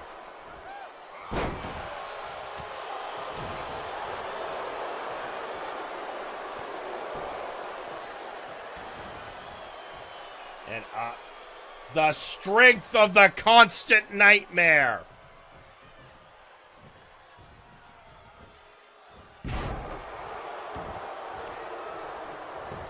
Oh, now going after the knee.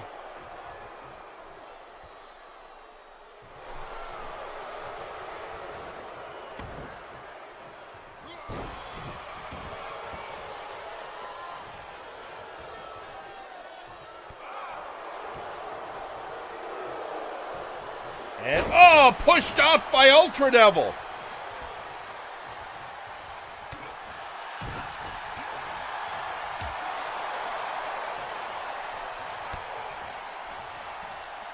And bringing him up. And tossing him outside. Now what's UltraDevil planning?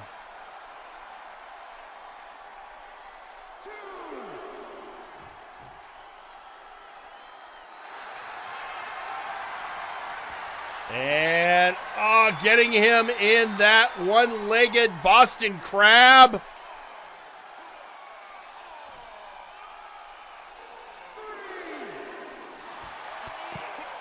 Khan, break it out.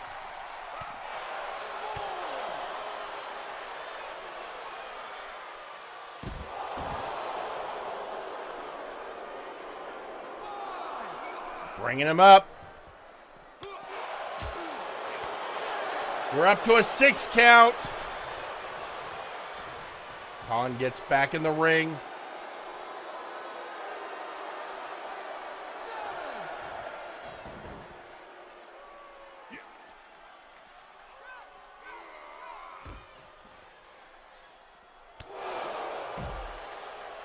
Just, oh, right in the head.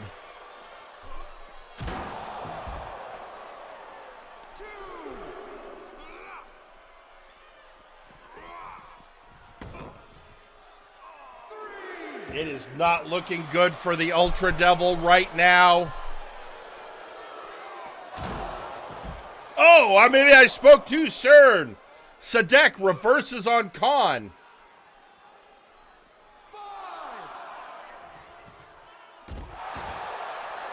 It does look like the UltraDevil has been bloodied.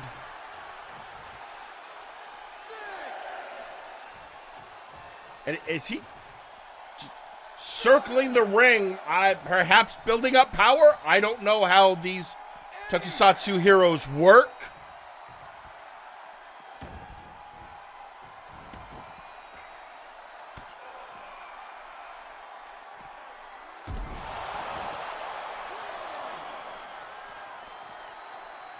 And now bringing Khan up again. What's the plan?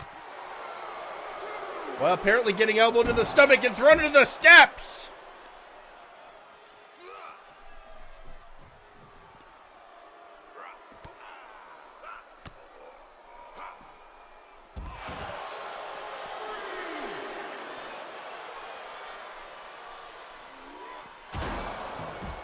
Ugh. The brutality.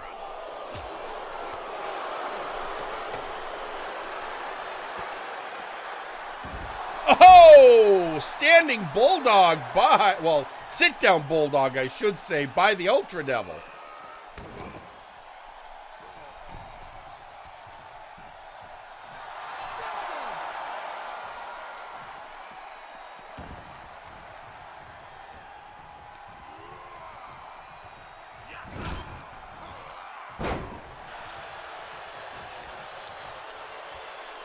And Khan lifting up the devil!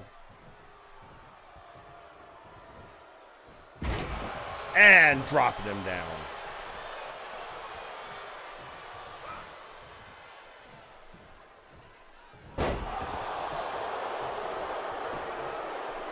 One, two. Kick out at two. UltraDevil's chance to prove himself still alive.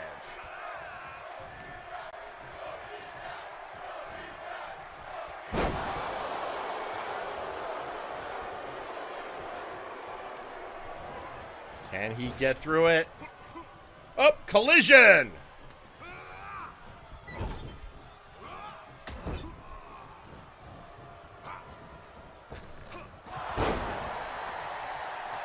Well, going for the pin! Kick out at two!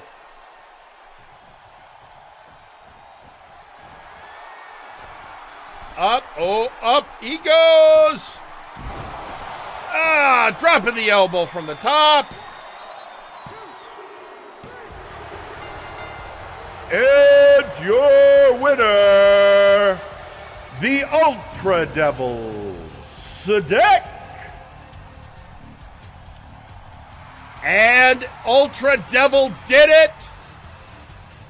He proved himself.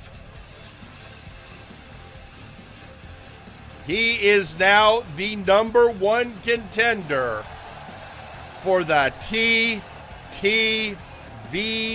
Championship. Can he be the one to unseat the constant nightmare Khan? Or will he fall unless we have the 6th successful defense?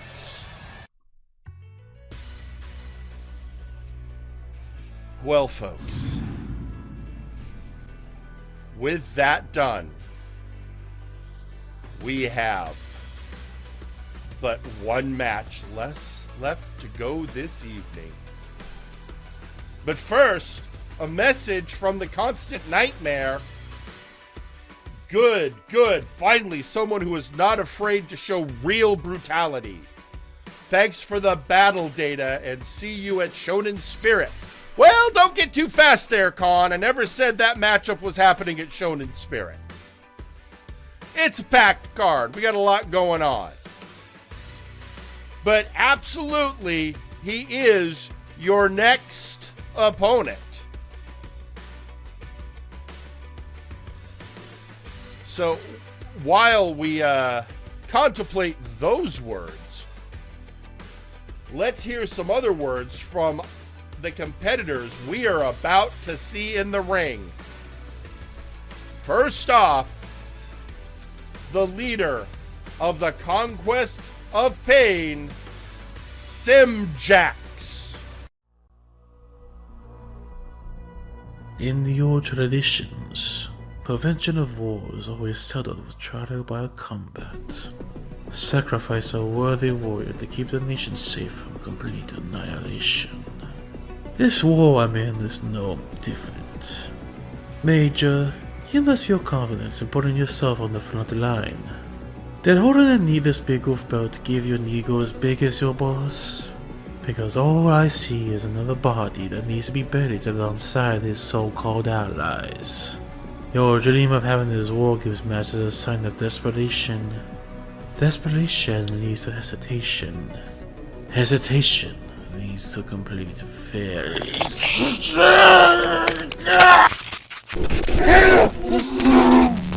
So imagine my surprise after Ice got very lucky last week. Tonight it's me and you, Major. One-on-one to see if this dream becomes reality. Spoilers! I am your reality check, and this war will end on my terms. I will not let a walking bag of bones tell me how this war will conclude. Comparing to those like Zeta and Megachow and the fear I flows to you, you are a flea bug begging to be crushed. I, Semjax, will break your back along with this dream of yours. You will be lucky if I let you crawl out of the ring. Say goodbye to your precious club, for you will not get a soldier's funeral.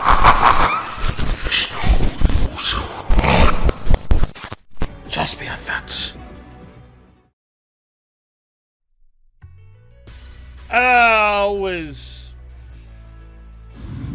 Always great to hear from the leader of the Conquest of Pain.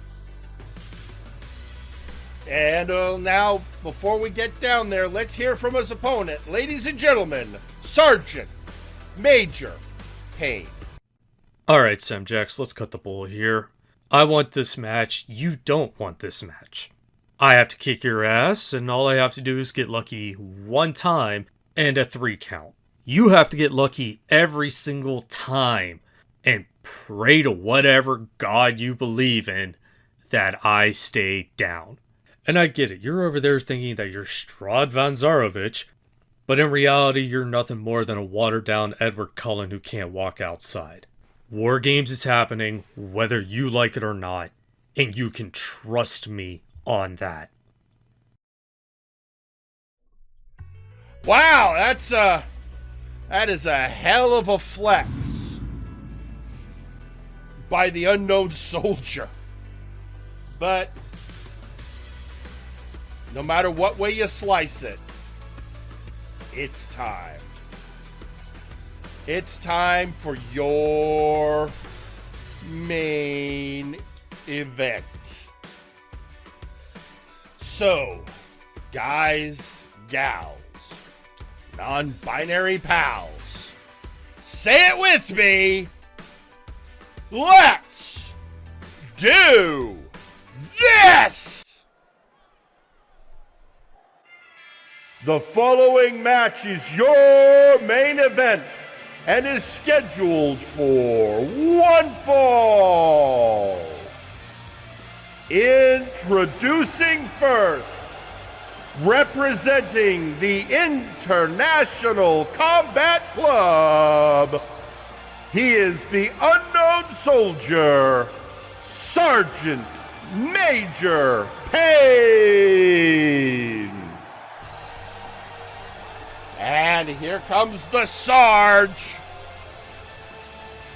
It was a very simple setup. Pain challenged Semjax to War Games at Shonen Spirit, which Semjax said Pain hadn't earned. So they are having this match. If Pain wins, we have War Games.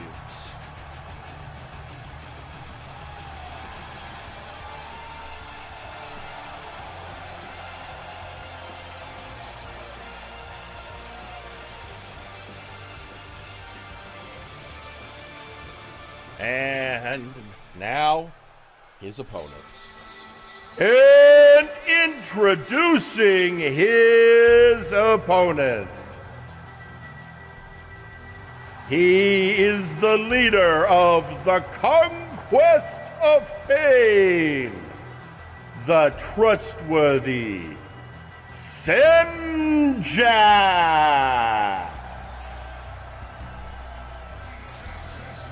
And the leader, former Multiversal Heavyweight Champion, Semjax. A man who always has a plan. So now we have the Unknown Soldier versus the vampire leader of Conquest Bloodline. And tweeting out on social media, Maximilian Thunderthighs saying, Pain, as someone who held the Big Oof and fought Semjax, I hope you can step up to the occasion. This is your moment to reach the world stage. Take Semjax's advice and don't hesitate.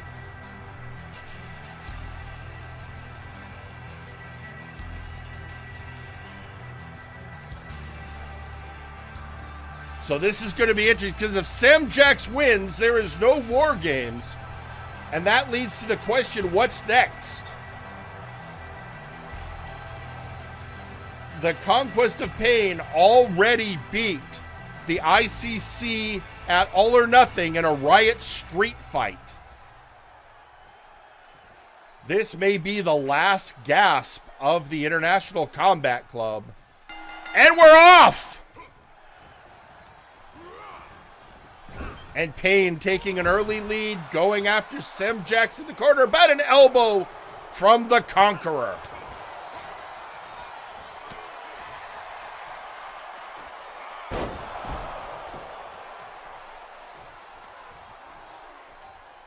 It has been literally a war between the ICC and the COP. Boston Crab.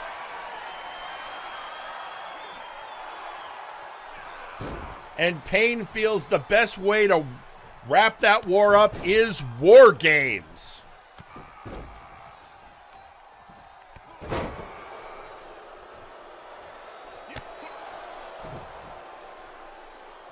Semjax, of course, disagrees. As far as he's concerned, the Conquest of Pain has already won the war. And tweeting out on social media, UltraDevil, basking in his own victory, saying, Pain, Max is right. Don't hold back, soldier. You've got this. You've got two former Big Oofs who believe in you. This is true. Both of them did, at various times, hold the Big Oof.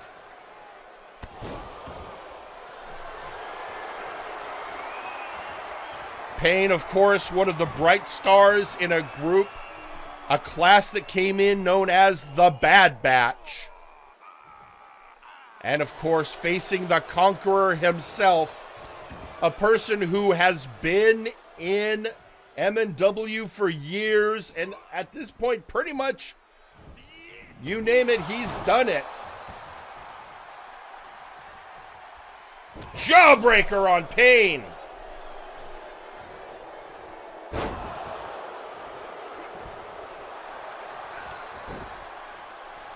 And Semjax showing he is a strategic thinker. He is always 3 moves ahead at least. But Pain treats each match like a military campaign.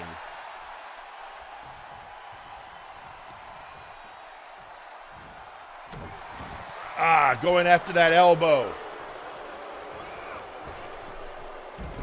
And out goes Pain. Oh, slamming him down.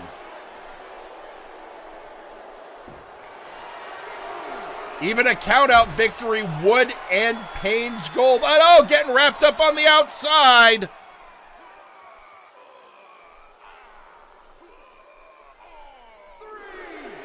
Up to a 3 count. Pain breaks the hold. Gets back up, hurls Semjax, and is back in the ring.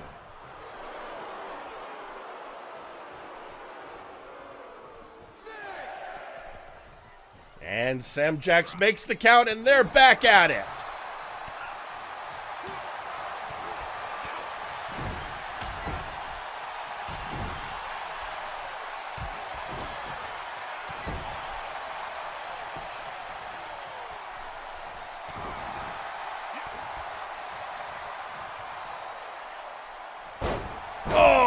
On the knee.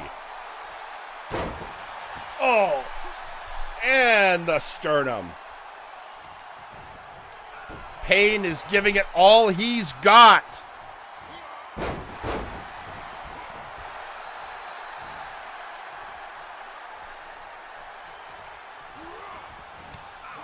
Oh no! Through Semjax into the ref, but the ref recovered pretty quickly. This is a reason to hire a functionally immortal ref.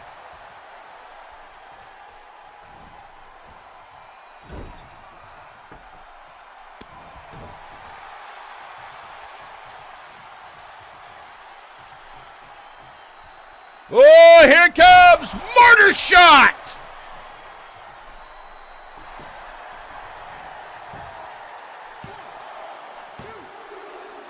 Kick out at 2. Semjax is not going down that easily.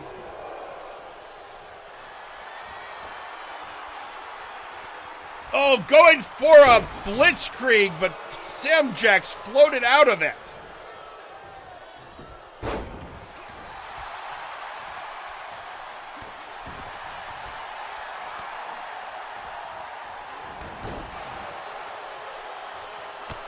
Oh, boot to the head.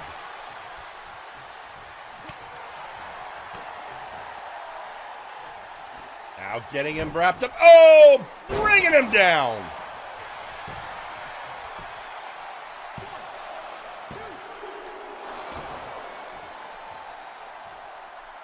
Semjax kicking out at 2. Pain getting a little frustrated. Legs chopped out from under him.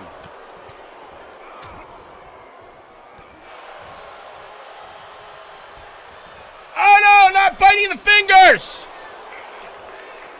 No chow down on the phalanges.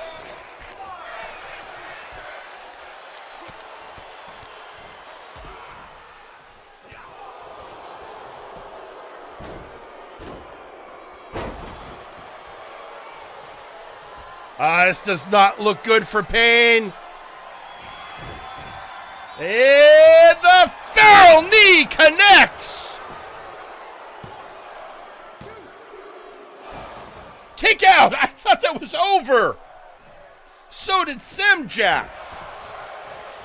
Oh no, but it looks like Pain has been bloodied, and you do not want to be bloodied in a match against a vampire. Thought he was going to be trying for a blitzkrieg, but I guess he had to modify it at the last moment. All that wiggling happening from Semjax.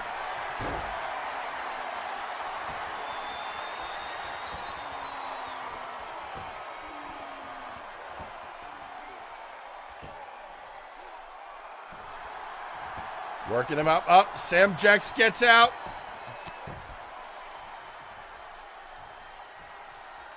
And Pain, in a bad spot. Oh, punches his way out.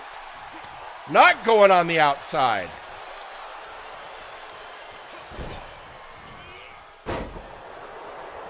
But being tossed around by like a sack of potatoes at KP.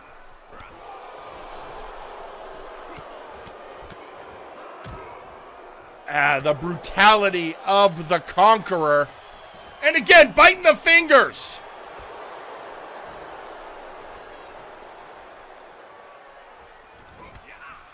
Oh, and... Oh, no. Looks like weird. This does not look good. Oh! Blood Trance connects. But a kick out at 2 on the pin.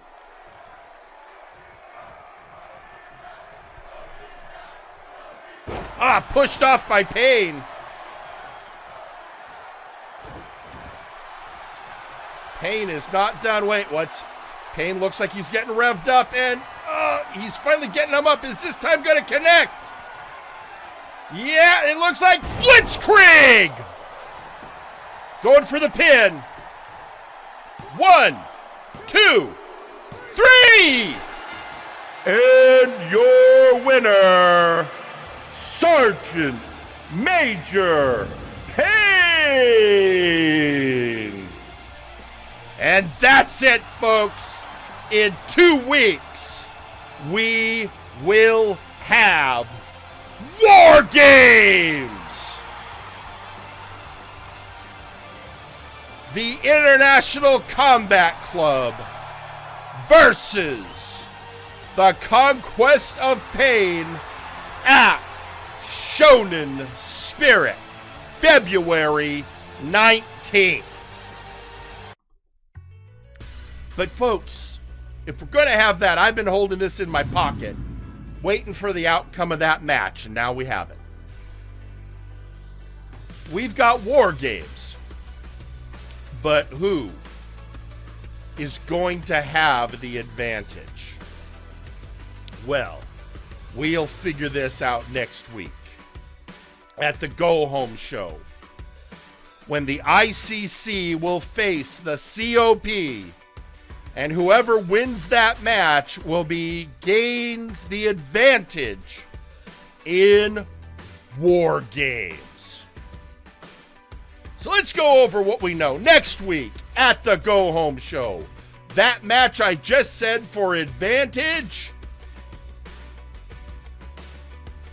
Then also we will have Alistair Evergreen versus Theron Markov in a knockout death match. And